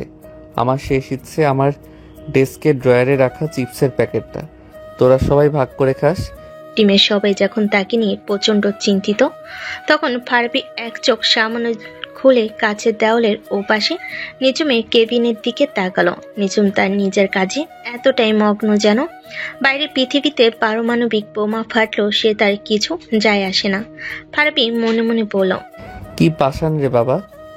সাদিয়া শেষ পর্যন্ত নিঝুমের কেবিনে গেল। নিঝুম ফাইল থেকে মুখ না তুলেই ইন্টারকমে ফারাবির এক্সটেনশনে কল করলো। ফারাবি কাঁপা কাঁপা হাতে ফোন তুলল। হ্যাঁ হ্যালো ম্যাডাম। অফিসে বসে সিনক্রেট না করে হাফ ডে ছুটি নিয়ে বাড়ি চলে যাও ফারাবি, তোমার জন্য বাকিদের কাজের পরিবেশ নষ্ট হচ্ছে। টিং করে ফোনটা কেটে দিল নিঝুম। ফারাবি রাগে প্রায় জ্বলে উঠল। পরিবেশ নষ্ট করছি আমি? ঠিক আছে ম্যাডাম, আমিও আজ বাড়ি যাব না, এখানেই মরে পড়ে থাকবো, তবু আপনার জয় হতে দেব না। বিকেল 5টা, অফিস ছুটি। সবাই এক একে ফারাবিকে টেক কেয়ার বলে বেরিয়ে গেল। রিয়াদ বলল, দোস্ত চল, তোকে বাড়ি নামিয়ে দিই। না তোরা যা, আমি আর একটু রেস্ট নিয়ে তারপর যাব। রাত প্রায় 7টা। পুরো ফ্লোর একেবারে খালি। ফারাবি তার ডেস্কে মৃতপ্রায় অবস্থায় পড়ে আছে। সে যখন ভাবছে তার আজকের সব নাটকই বৃথা গেল, ঠিক তখনই সে কেবিনে দরজা খোলার শব্দ পেল। সে চোখ বন্ধ করে মরার মতো পড়ে রইল। সে শুনতে পেল হাই হিলের খটখট শব্দ ধীরে ধীরে তার ডেস্কের দিকে এগিয়ে আসছে। শব্দটা তার ডেস্কের সামনে এসে থামলো। নাটকটা তো ভালোই ছিল ফারাবি, পুরো টিমকে বোকা বানাতে পারলেও আমাকে বোকা বানাতে অতটাও সহজ নয়। তোমার এই জ্বর আসার নাটকটা আমি 5 বছর আগেও একবার দেখেছি। মনে আছে ভার্সিটির সেই পিকনিকের দিন, যখন তুমি চাঁদা দেওয়ার ভয়ে পেট ব্যথার অভিনয় করেছিলে? ফারাবি চুপ করে রইল। তার বুকের ভেতরটা ধুকপুক করছে। সে তার ডেস্কের উপর একটা ওষুধের পাতা আর একটা কাগজ রাখার শব্দ পেল। তবে তোমার এই ফাজলামি দেখে একটা জিনিস ভালো লাগলো, তুমি এখনো আগের মতোই আছো, একটুও বদলাওনি। এরপর আর কোনো শব্দ নেই। কিছুক্ষণ পর লিফটের দরজা খোলার শব্দ পাওয়া গেল। ফারাবি ধর্মর করে উঠে বসলো। ডেস্কের উপর এক পাতা প্যারাসিটামল আর একটা ভাঁজ করা চিরকুট। সে দ্রুত চিরকুটটা খুলল। নাটকটা ভালোই ছিল, তবে সত্যি যদি কখনো অসুস্থ হও তাহলে এই ওষুধটা খেও। আর হ্যাঁ, খালি পেটে খেও না, তাহলে অ্যাসিডিটি হতে পারে। চিরকুটটা পরে ফারাবির ঠোঁটের কোণে নিজের অজান্তেই এক চিলতে হাসি ফুটে উঠল। তার সারাদিনের সব রাগ, সব ক্লান্তি যেন এক মুহূর্তে উধাও হয়ে গেল। সে পি করে বলল, পাগলি একটা। আর পরম যত্নে চিরকুটটা তার ওয়ালেটে ঢুকিয়ে রাখলো। সে জানতো তাদের এই অদ্ভুত যুদ্ধটা সব জমে উঠতে শুরু করেছে। ফারাবির অসুস্থতার নাটকের ঠিক 2 দিন পর অফিসের পরিবেশটা বেশ থমথমে, কারণ শহরে তখন মুষলধারে বৃষ্টি হচ্ছে, সাথে থেকে থেকে বাজ পড়ছে। এমন দুর্যোগের দিনে বেশিরভাগ কর্মী আগে ভাগে বাড়ি চলে গেছে, কিন্তু একটা জরুরি প্রজেক্টের ডেডলাইন থাকায় ফারাবি আর নিঝুমকে রাত পর্যন্ত অফিসে থাকতে হয়েছে। রাত প্রায় 9টা। কাজ শেষ করে নিঝুম তার কেবিন থেকে বেরিয়ে এলো। কাজ শেষ? চলো, আজ আর দেরি না করাই ভালো, রাস্তাঘাটের অবস্থা খুব খারাপ। হ্যাঁ ম্যাডাম, আমারও শেষ। আপনার পারমিশন পেলে কি আমি আমার এই নশ্বর দেহটাকে বাড়ি নিয়ে যেতে পারি?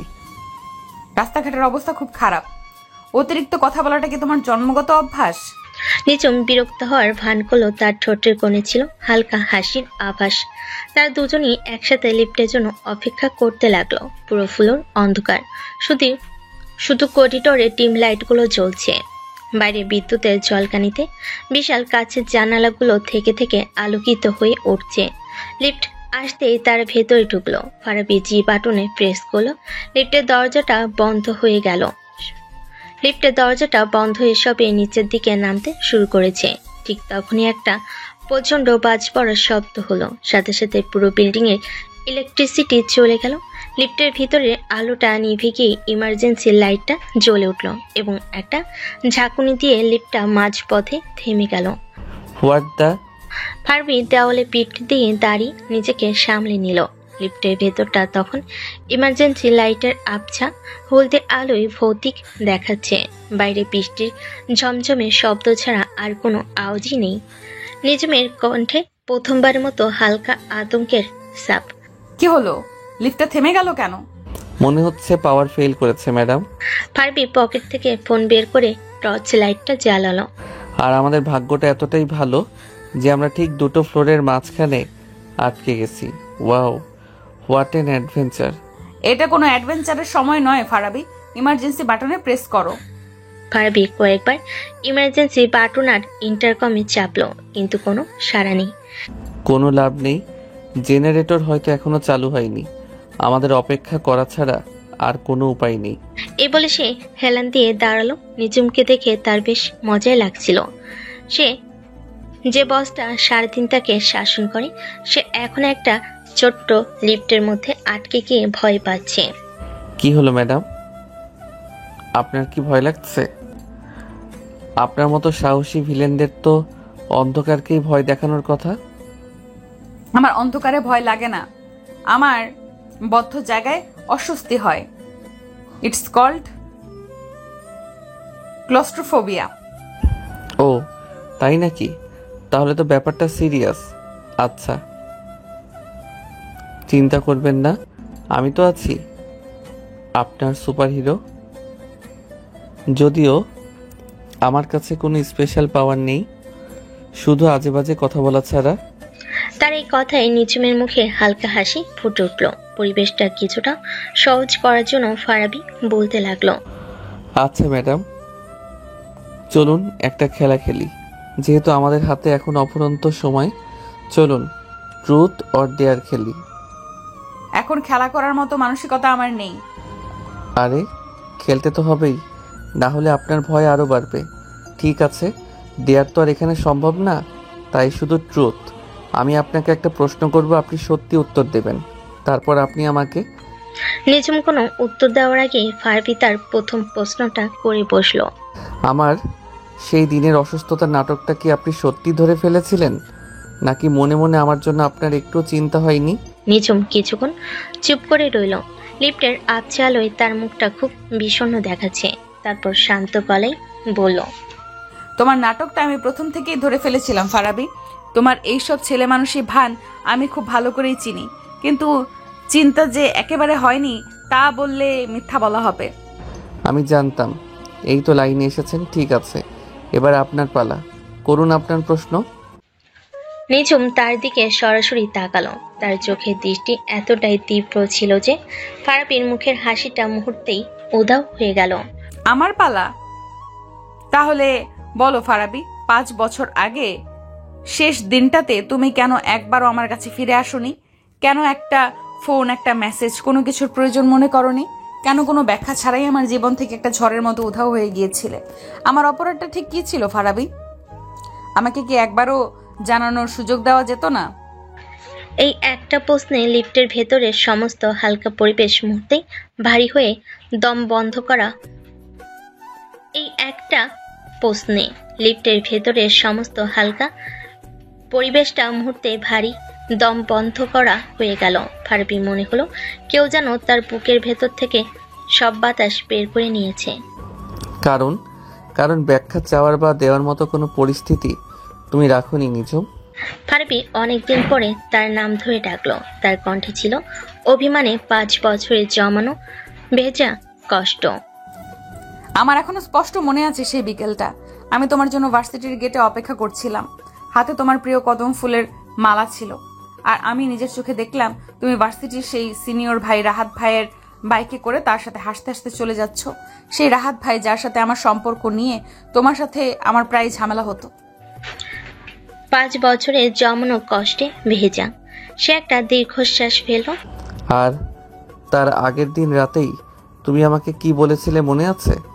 বলেছিলে তোমার পরিবার থেকে তোমার বিয়ের জন্য খুব চাপ দিচ্ছে। বলেছিলে তোমার একজন প্রতিষ্ঠিত ভ্যাকসিন কাউকে দরকার, যে জীবনে প্রতিষ্ঠিত।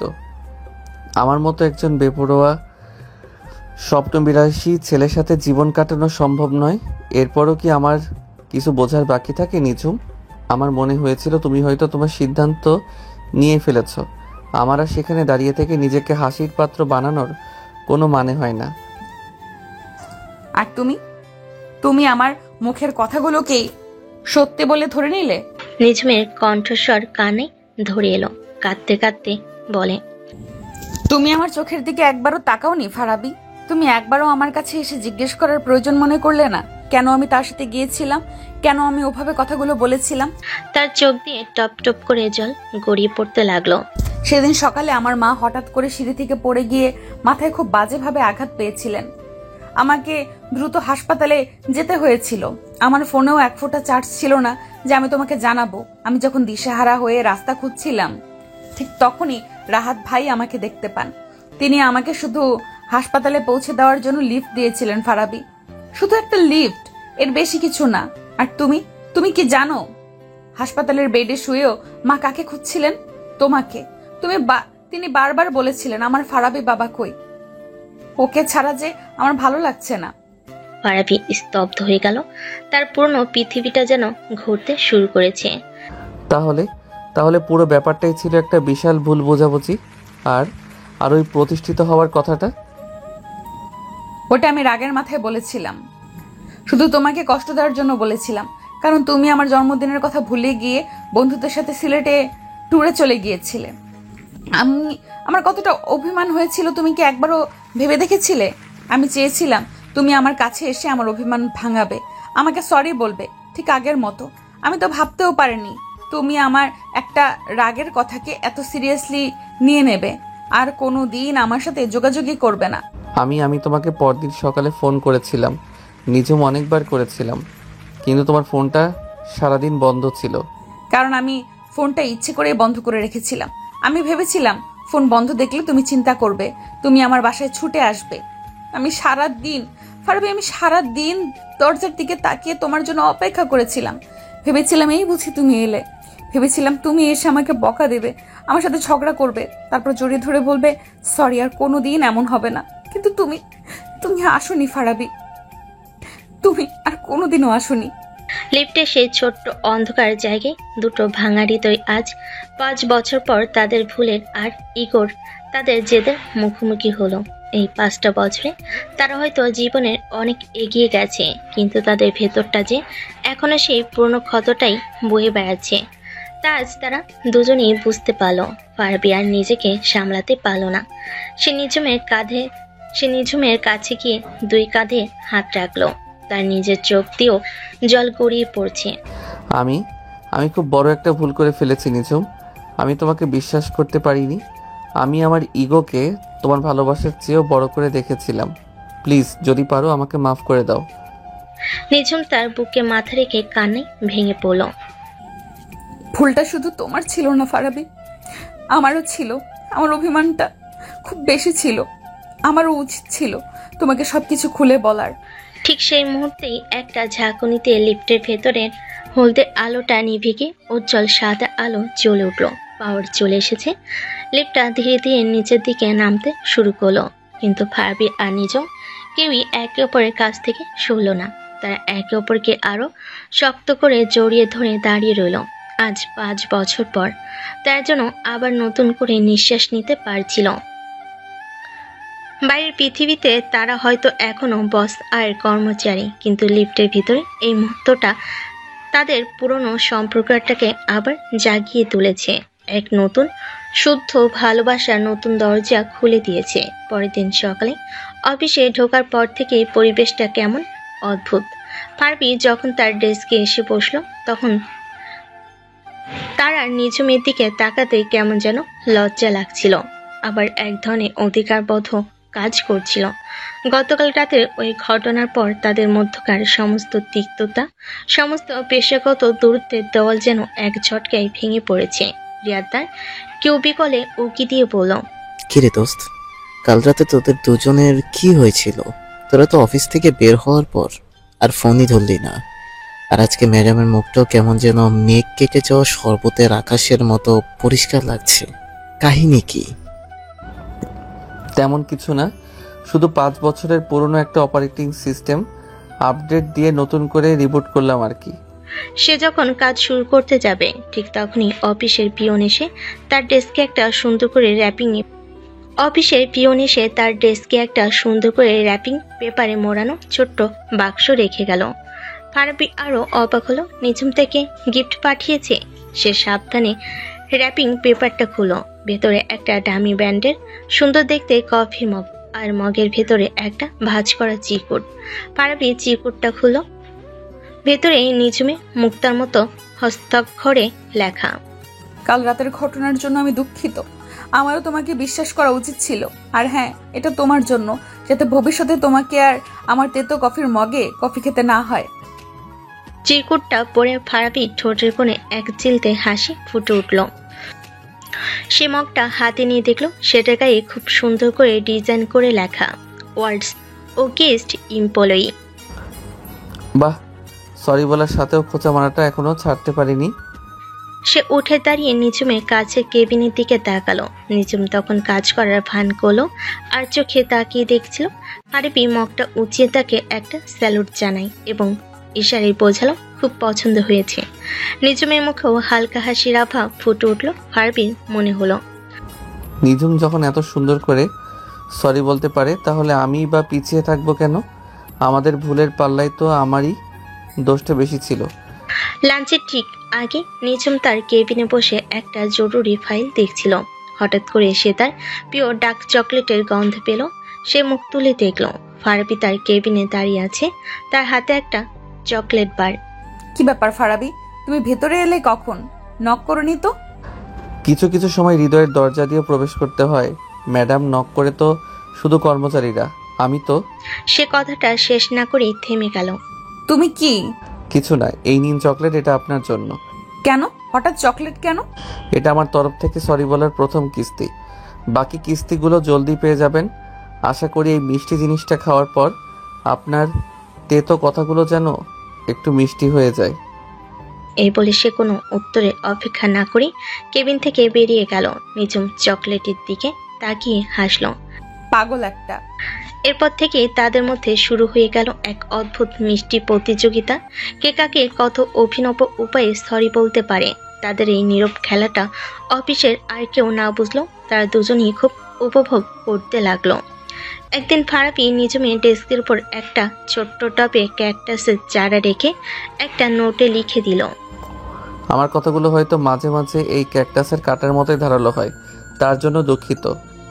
তো পরের দিন নিঝুম ফারাবি ডেস্কের উপর একটা পাওয়ার ব্যাংক রেখে দিয়ে রিপ্লাই দিল। তোমার আইডিয়াগুলো ভাবতে ভাবতে তোমার ব্রেইনের চার্জ নিশ্চয়ই শেষ হয়ে যায়, তাই এই ছোট্ট উপহার। আর হ্যাঁ, আমার রাগটাও অনেকটা এই পাওয়ার ব্যাংকের মতোই, হুট করে গরম হয়ে গেলেও দিন শেষে তোমার জন্যই চার্জ থাকি। আরেকদিন ফারাবি দেখলো নিঝুম কাজের চাপে লাঞ্চ করতে যেতেই ভুলে গেছে। সে চুপচাপ বাইরে থেকে তার প্রিয় খাবারগুলো অর্ডার করে এনে পিয়নের হাতে দিয়ে তার কেবিনে পাঠিয়ে দিল, সাথে চিরকুট। পেটে খালি বোমা নিয়ে তো আর যুদ্ধ করা যায় না বস, তাই আপনার জন্য রসদ পাঠিয়ে দিলাম, খেয়ে নিন। আপনার না হয় আবার আমার উপর গোলাবর্ষণ করবেন।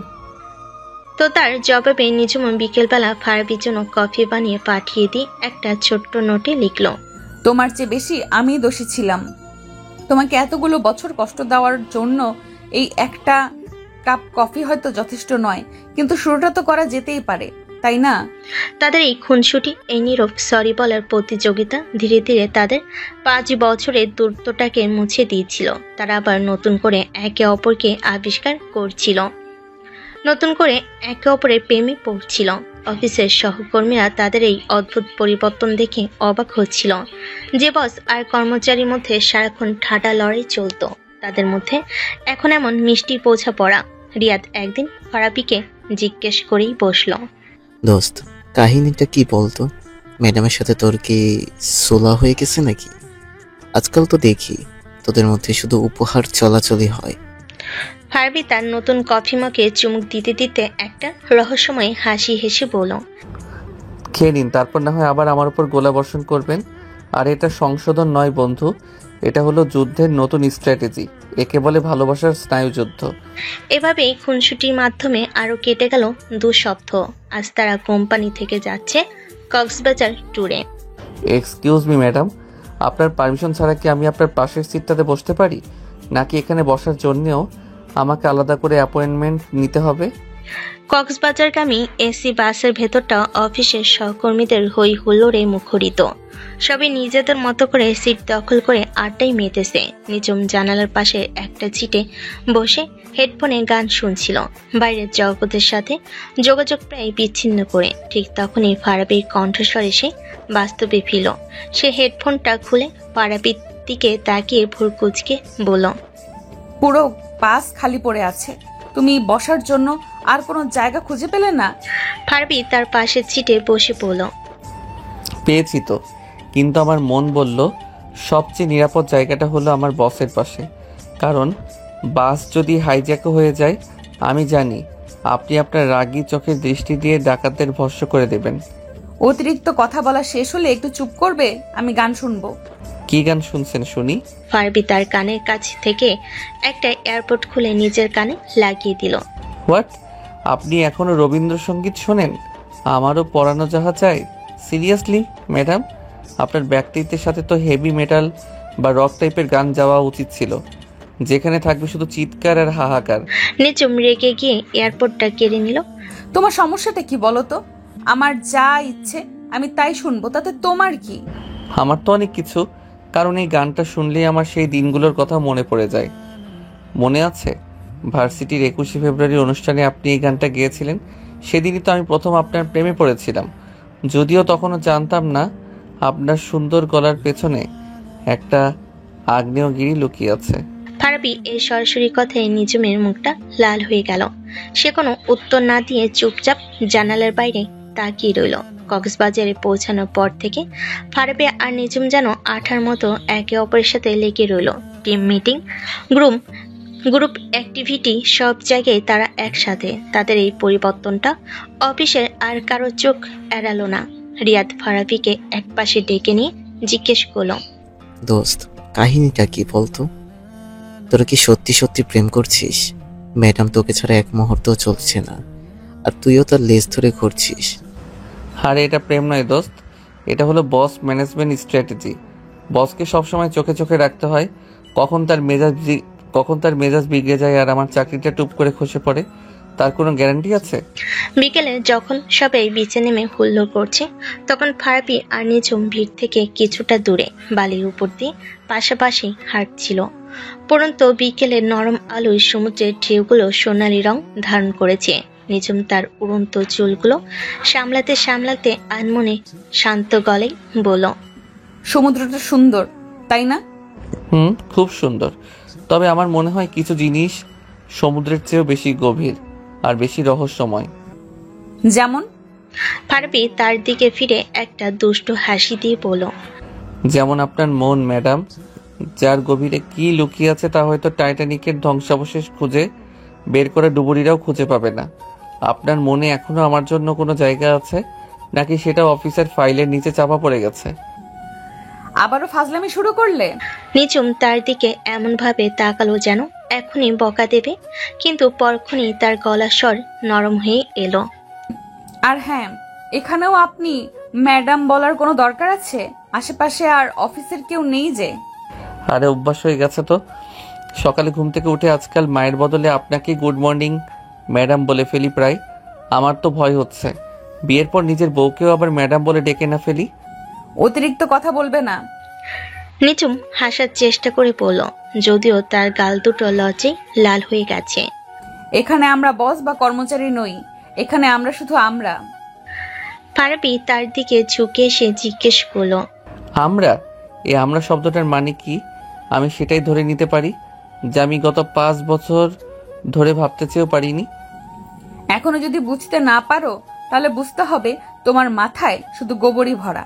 নিঝুম তাকে হালকা ধাক্কা দিয়ে সামনে এগিয়ে গেল। চলো হাঁটি।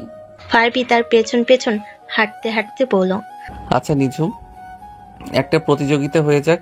ওই যে দূরে ওই ঝিনুকের স্তূপটা দেখছো, চলো দেখি কে কার আগে ওখানে পৌঁছাতে পারে। যে হারবে সে আজকে ডিনারের বিল দিবে। আমি তোমার মতো বাচ্চাদের মতো দৌড় প্রতিযোগিতা করি না। তাহলে তো তুমি হেরেই গেলে। ঠিক আছে, ডিনারের বিলটা আমি দিয়ে দিব। বসকে তো আর পকেট খালি করে রাস্তায় নামানো যায় না, তাই না? চলো। তারা কথা বলতে বলতে খুনসুটি করতে করতে টুরিস্টের ভিড় থেকে কখন যে অনেক দূরে ইনানির দিকে চলে এসেছে তা তারা নিজেরাও খেয়াল করেনি।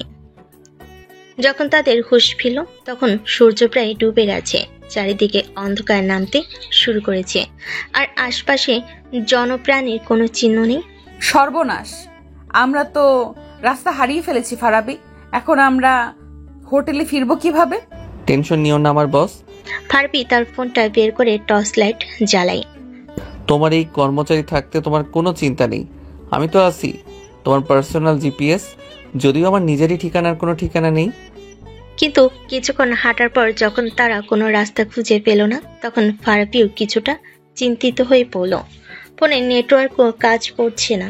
আমার মনে হয় আমরা সত্যিই হারিয়ে গেছি। তার দুজনেই ক্লান্ত হয়ে একটা বড় পাথরের উপর বসলো। চারিদিকে শুধু সমুদ্রের গর্জনার বাতাসের শোষ শব্দ। আকাশের হাজারো তারা যেন তাদের দিকে তাকিয়ে মিটিমিটি হাসছে। নিঝুম রেগে গিয়ে বলল, সব তোমার জন্য হয়েছে, তোমার এই ফালতু প্রতিযোগিতার জন্যই আজ আমাদের এই অবস্থা। বাহ, দোষটা আমার হয়ে গেল। আমি যখন তোমাকে ফিরতে বলছিলাম তখন তো তুমিই বলছিলে আরেকটু হাঁটি, বাতাসটা খুব ভালো লাগছে। এখন কি হলো? আমি ওভাবে বলিনি। ঠিক এভাবেই বলেছিলে। তাদের এই ছেলে মানুষের ঝগড়ার মাঝে নিঝুম হঠাৎ চুপ হয়ে গেল। সে সমুদ্রের দিকে তাকিয়ে শান্ত গলায় বলল, আমাদের শেষবার একসাথে সমুদ্র দেখাটা তোমার মনে আছে ফারাবি? এই একটা প্রশ্নে তাদের মধ্যকার সমস্ত খুনসুটি, সমস্ত রাগ যেন এক মুহূর্তে উধাও হয়ে গেল। ফারাবি সমুদ্রের দিকে তাকালো, তার কণ্ঠস্বরটা ভারী হয়ে এলো। কিভাবে ভুলবো? আমাদের ব্রেকআপের ঠিক 1 মাস আগের ঘটনা। সেন্ট মার্টিনসে পূর্ণিমার রাত ছিল। তুমি আমার কাঁধে মাথা রেখে সারা রাত ধরে তারা দেখেছিলে। সেদিন আমি তোমাকে কিছু একটা বলতে চেয়েছিলাম ফারাবি, কিন্তু সাহসে কুলোইনি। কি বলতে চেয়েছিলে? নিঝুম কিছুক্ষণ চুপ করে রইল, তারপর একটা দীর্ঘশ্বাস ফেলে বলল, আমি বলতে চেয়েছিলাম যে আমার বাবা তোমার কথা জেনেও গিয়েছিলেন। তিনি তোমাকে একবারও না দেখেই, তোমার সম্পর্কে না জেনেই তোমাকে রিজেক্ট করে দিয়েছিলেন। তিনি বলেছিলেন তার মেয়ের জন্য তিনি একজন প্রতিষ্ঠিত সম্ভ্রান্ত পরিবারের ছেলে চান। তোমার মতো একজন সাধারণ মধ্যবিত্ত পরিবারের ছেলে নয়, যে কিনা সারা দিন শুধু স্বপ্ন দেখে বেড়ায়। আর মার কথা কি বলবো, সেটা তো তুমি জানোই। উনি তোমাকে কতটা স্নেহ করতেন। তুমি চলে যাওয়ার পর মা প্রায় রান্না করে ভাবতেন আজ আমার ফারাবি আসবে, নিশ্চয়ই আসবে। আমি বাবার সাথে অনেক ঝগড়া করেছিলাম। আমি তাকে বোঝানোর চেষ্টা করছিলাম যে আমি তোমাকে কতটা ভালোবাসি, কিন্তু তিনি কিছুই শুনতে চাননি। তিনি আমাকে তোমার সাথে সব সম্পর্ক শেষ করে দেওয়ার জন্য চাপ দিচ্ছিলেন। আমি খুব একা হয়ে গিয়েছিলাম ফারাবি, খুব অসহায় লাগছিল। আমি বুঝতে পারছিলাম না আমি কি করব। একদিকে আমার বাবার সম্মান, আরেকদিকে আমার ভালোবাসা। আমি চেয়েছিলাম তুমি অন্তত একবার আমাকে এসে বলো যে চিন্তা করো না নিঝুম, আমি সব ঠিক করে দিব, আমি তোমার বাবার সাথে কথা বলবো। আমি শুধু তোমার কাছ থেকে একটু ভরসা চেয়েছিলাম ফারাবি। তার চোখ দিয়ে জল গড়িয়ে পড়ছিল। কিন্তু তুমি তখন বন্ধুদের নিয়ে ব্যস্ত ছিলে, আমার জন্মদিনটাও ভুলে গিয়েছিলে। আমার অভিমান হয়েছিল, খুব অভিমান। আমার মনে হয়েছিল আমার এই লড়াইতে আমি হয়তো একেবারেই একা। তাই আমি রাগের মাথায় তোমাকে কষ্ট দেওয়ার জন্য সেই প্রতিষ্ঠিত হওয়ার কথা বলেছিলাম। আমি তো ভাবতেও পারিনি আমার একটা রাগের কথা আমাদের এতগুলো বছরকে শেষ করে দিবে। ফারাবি কোনো কথা বলতে পারছিল না। তার বুকের ভেতরটা জমে থাকা কষ্টে পাথর হয়ে গিয়েছিল। নিঝুম আবার কাঁদতে কাঁদতে বলল, আমি তোমাকে কখনো বলতে পারিনি ফারাবি, এই 5টা বছর আমি কিভাবে কাটিয়েছি। আমি পড়াশোনায় ডুবে গিয়েছিলাম, ক্যারিয়ারের পেছনে ছুটেছি, নিজেকে সবার চোখে সেরা প্রমাণ করার জন্য দিন রাত এক করে ফেলেছি। সবাই দেখেছে আমার সাফল্য, আমার উন্নতি, কিন্তু কেউ দেখেনি প্রতি রাতে আমি তোমার ছবি বুকে জড়িয়ে ধরে নিঃশব্দে কেঁদেছি। আমি ভেবেছিলাম আমি হয়তো তোমাকে ঘৃণা করি, কিন্তু সত্যিটা হলো আমি কোনোদিনও তোমাকে ভুলতেই পারিনি ফারাবি, এক মুহূর্তের জন্যও না। ফারাবি আর নিজেকে সামলাতে পারল না। সে নিঝুমের হাতটা ধরল। আমি খুব স্বার্থপর ছিলাম নিঝুম। আমি শুধু আমার অপমান, আমার কষ্টটাকেই বড় করে দেখেছিলাম। আমি কোনোদিনও তোমার দিকটা বোঝার চেষ্টাই করিনি। আমি যদি সেদিন আরেকটু ধৈর্য ধরতাম, আরেকটু তোমাকে বিশ্বাস করতাম, তাহলে হয়তো আজ আমাদের গল্পটা অন্যরকম হতো। এখনো কি অন্যরকম হওয়ার সুযোগ আছে ফারাবি? নিঝুম তার ভেজা চোখে জিজ্ঞেস করলো। ফারাবি তার চোখের জল মুছে দিয়ে তার মুখটা 2 হাতে তুলে ধরল। যতদিন আমার নিঃশ্বাস চলবে ততদিনই সুযোগ আছে নিঝুম। এই বলে সে আলতো করে নিঝুমের ঠোঁটে তার ঠোঁট রাখলো।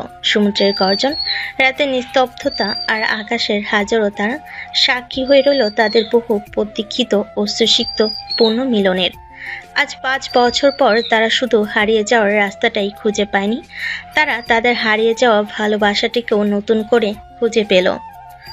পরের দিন সকালে হোটেলের লবিতে তুমুল হট্টগোল। টিমের সবাই প্রচন্ড চিন্তিত মুখে পায়চারি করছে। ফারাবি আর নিঝুম কাল বিকেল থেকে নিখোঁজ, তাদের ফোনও যোগাযোগ করা যাচ্ছে না। সাদিয়া প্রায় কাঁদো কাঁদো হয়ে পড়ল। রিয়াদ যখন ট্যুর ম্যানেজারের সাথে কথা বলছিল, ঠিক তখনই হোটেলের গেট দিয়ে একটা স্থানীয় জেলেতে ব্যবহৃত পুরনো ভাঙাচোরা ভ্যান এসে থামলো। ভ্যানের পেছন থেকে নামলো ফারাবি আর নিঝুম। ফারাবির চুলগুলো কাকের বাসার মতো হয়ে আছে, শার্টের এক জায়গায় মাঝে আষ্টে লেগে আছে। আর নিঝুমের অবস্থা আরো করুন, তার দামি পোশাকটা কুঁচকে গেছে, মুখের রাজ্যে ক্লান্তি, কিন্তু তার চোখে মুখে কোনো রাগ বা ভয় নেই, বরং কেমন একটা শান্ত প্রশান্তির ছাপ। সবাই দৌড়ে তাদের দিকে এগিয়ে গেল। রিয়াদ ফারাবিকে জড়িয়ে ধরে বলল, তোরা কই ছিলি সারা রাত? আমরা তো টেনশনে মরেই যাচ্ছিলাম। তোদের কি কিডন্যাপ করেছিল নাকি? কিডন্যাপার চেয়েও ভয়ঙ্কর কিছু হয়েছিল দোস্ত। কাল রাতে আমরা ভিন গ্রহের প্রাণীদের আক্রমণের শিকার হয়েছিলাম।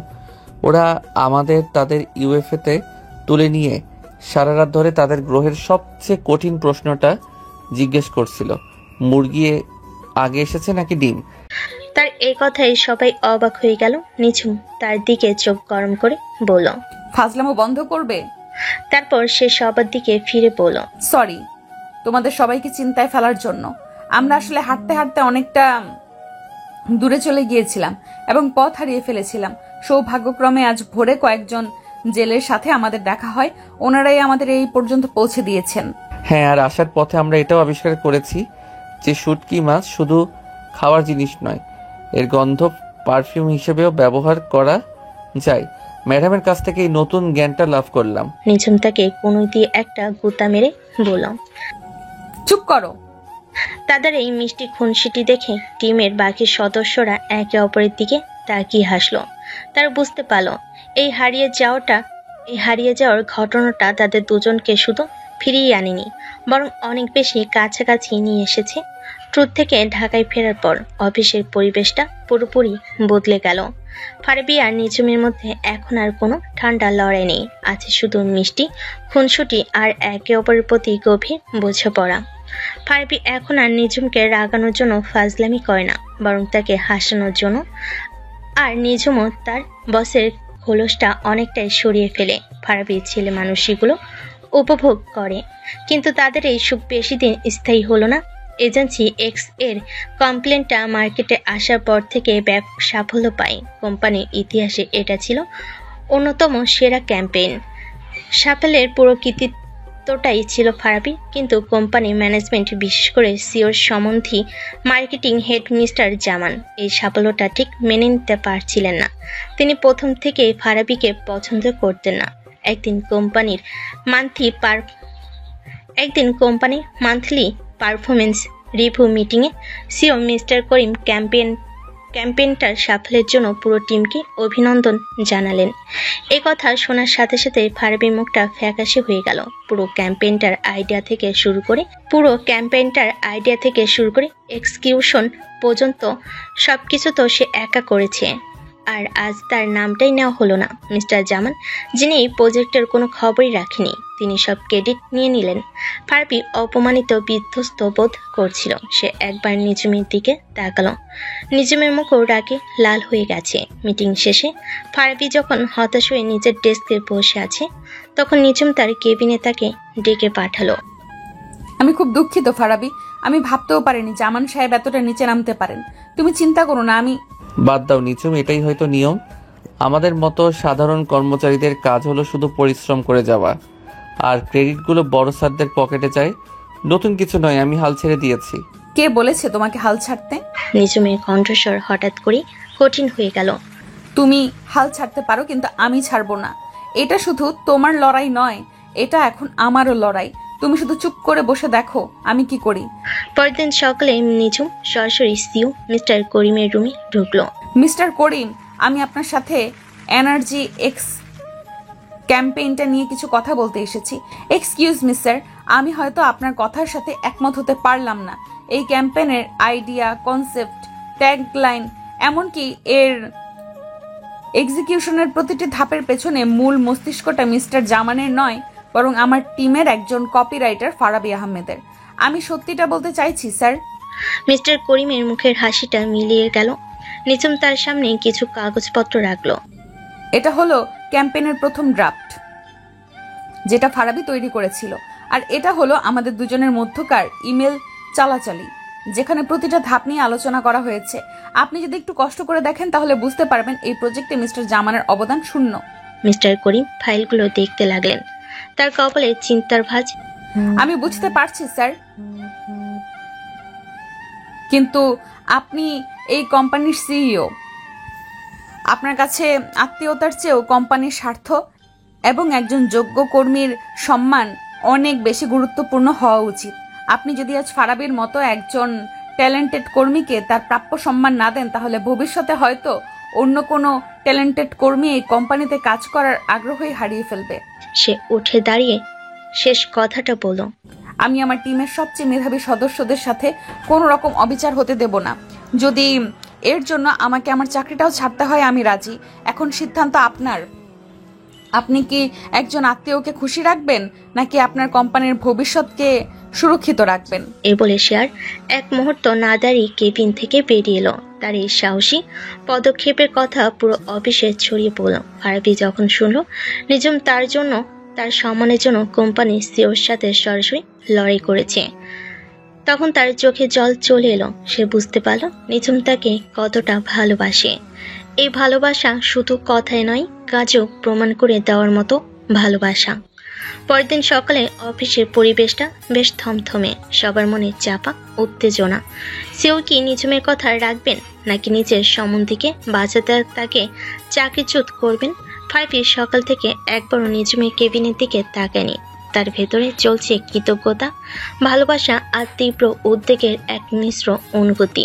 ঠিক 10টায় পুরো কোম্পানির সব স্টাফের কাছে একটা গ্রুপ ইমেল এলো। সিও মিস্টার করিমের পক্ষ থেকে ইমেলে লেখা ছিল, এই ক্যাম্পেইনের অভাবনীয় সাফল্যের পেছনে মূল কারিগর আমাদের ক্রিয়েটিভ টিমের মেধাবী copywriter mister Farabi Ahmed. Mister Farabi আহমেদকে কোম্পানির পক্ষ থেকে আন্তরিক অভিনন্দন।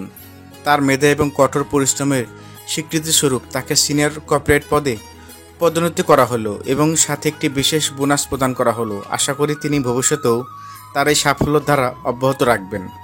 ইমেলটা দেখার সাথে সাথে পুরো ফ্লোর হাততালিতে ফেটে পড়ল। রিয়া দৌড়ে এসে ফারাবিকে জড়িয়ে ধরল। দোস্ত, তুই তো হিরো হিরো, কনগ্রাচুলেশনস। ফারাবি তখনও স্ক্রিনের দিকে তাকিয়ে আছে। তার চোখ দুটো ভিজে উঠেছে। সে হাততালির শব্দে চেয়েও বেশি করে শুনতে পাচ্ছিল অন্য কিছু।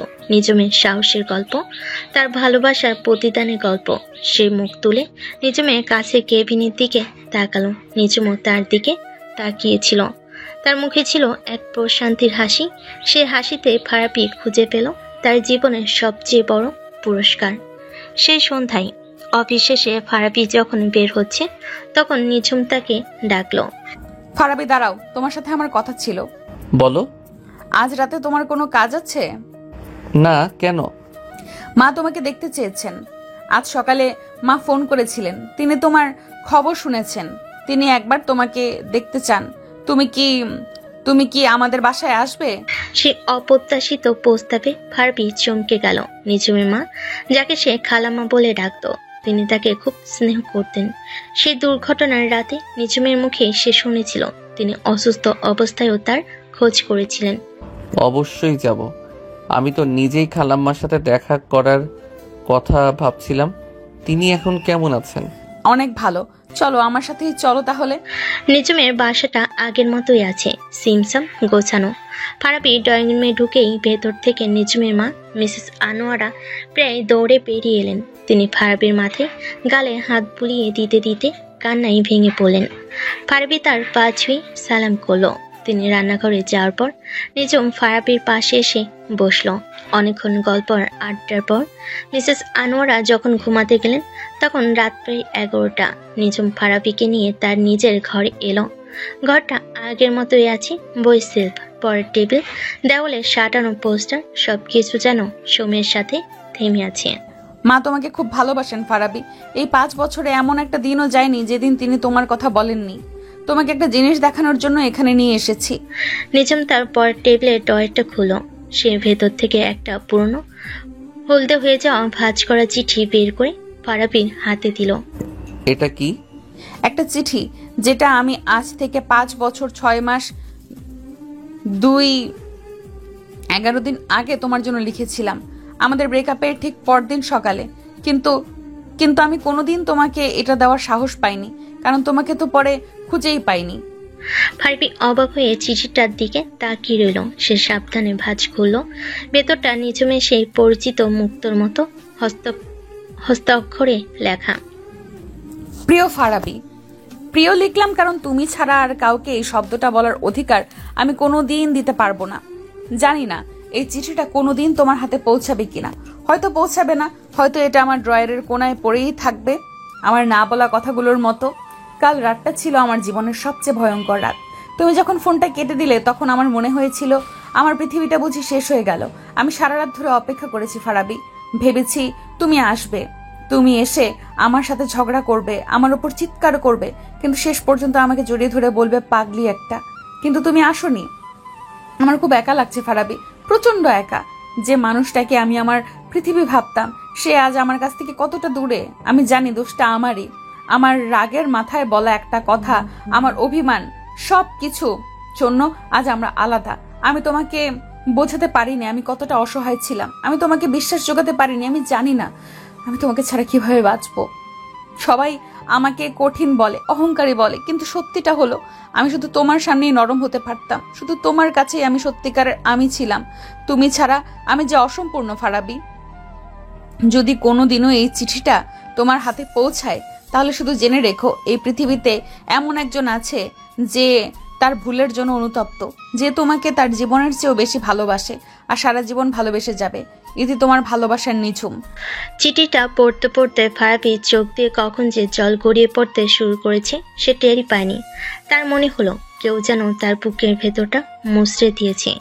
এই 5টা বছর সে শুধু একা কষ্ট পায়নি, নিজমও তিলে তিলে পড়েছে, একা একা কেঁদেছে।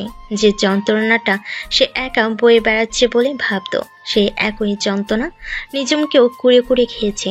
সে চিঠিটা ভাঁজ করে নিজমের দিকে তাকালো। নিজম তখন জানালার পাশে দাঁড়িয়ে কাঁদছে। ফারাবি তার কাছে গিয়ে পেছন থেকে তাকে আলতো করে জড়িয়ে ধরল। কেন কেন দাওনি এই চিঠিটা আমাকে? নিঝুম, কেন এতগুলো বছর আমাকে আর নিজেকে এতটা কষ্ট দিলে? ভয় পেয়েছিলাম, ভেবেছিলাম তুমি হয়তো আমাকে আর বিশ্বাস করবে না, ভেবেছিলাম তুমি হয়তো নিশ্চয়ই আমাকে ঘৃণা করতে শুরু করেছো। আমি তোমাকে কোনোদিনও ঘৃণা করতে পারিনি নিঝুম। ফারাবি তাকে নিজের দিকে ঘোরালো। সে তার মুখটা দুহাতে তুলে ধরে তার চোখের জল মুছে দিল। আমি হয়তো রাগ করেছি, অভিমান করেছি, কিন্তু তোমাকে ভালোবাসতে ভুলে যাইনি এক মুহূর্তের জন্যেও। সে নিজমের কপালে একটা গভীর চুমু খেলো। আর একটা মুহূর্তও তোমাকে ছাড়া থাকতে চাই না নিঝুম, আর একটা সেকেন্ডও না। আমি তোমাকে ভালোবাসি, খুব খুব খুব ভালোবাসি। আমিও তোমাকে ভালোবাসি ফারাবি, আমার জীবনের প্রথম এবং শেষ ভালোবাসা তুমি ফারাবি। সেই রাতে নিজমের সেই স্মৃতি ভরা ঘরে দুটো বিচ্ছেদী হৃদয় তাদের সমস্ত ভুল, সমস্ত অভিমানকে পেছনে ফেলে আবারও এক হয়ে গেল। তাদের 5 বছরের দীর্ঘ অপেক্ষা, তাদের না বলা কথা, তাদের চোখের জল, সবকিছু যেন আজ পূর্ণতা পেল তাদের ভালোবাসার নিঃস্বার্থ স্বীকারোক্তিতে।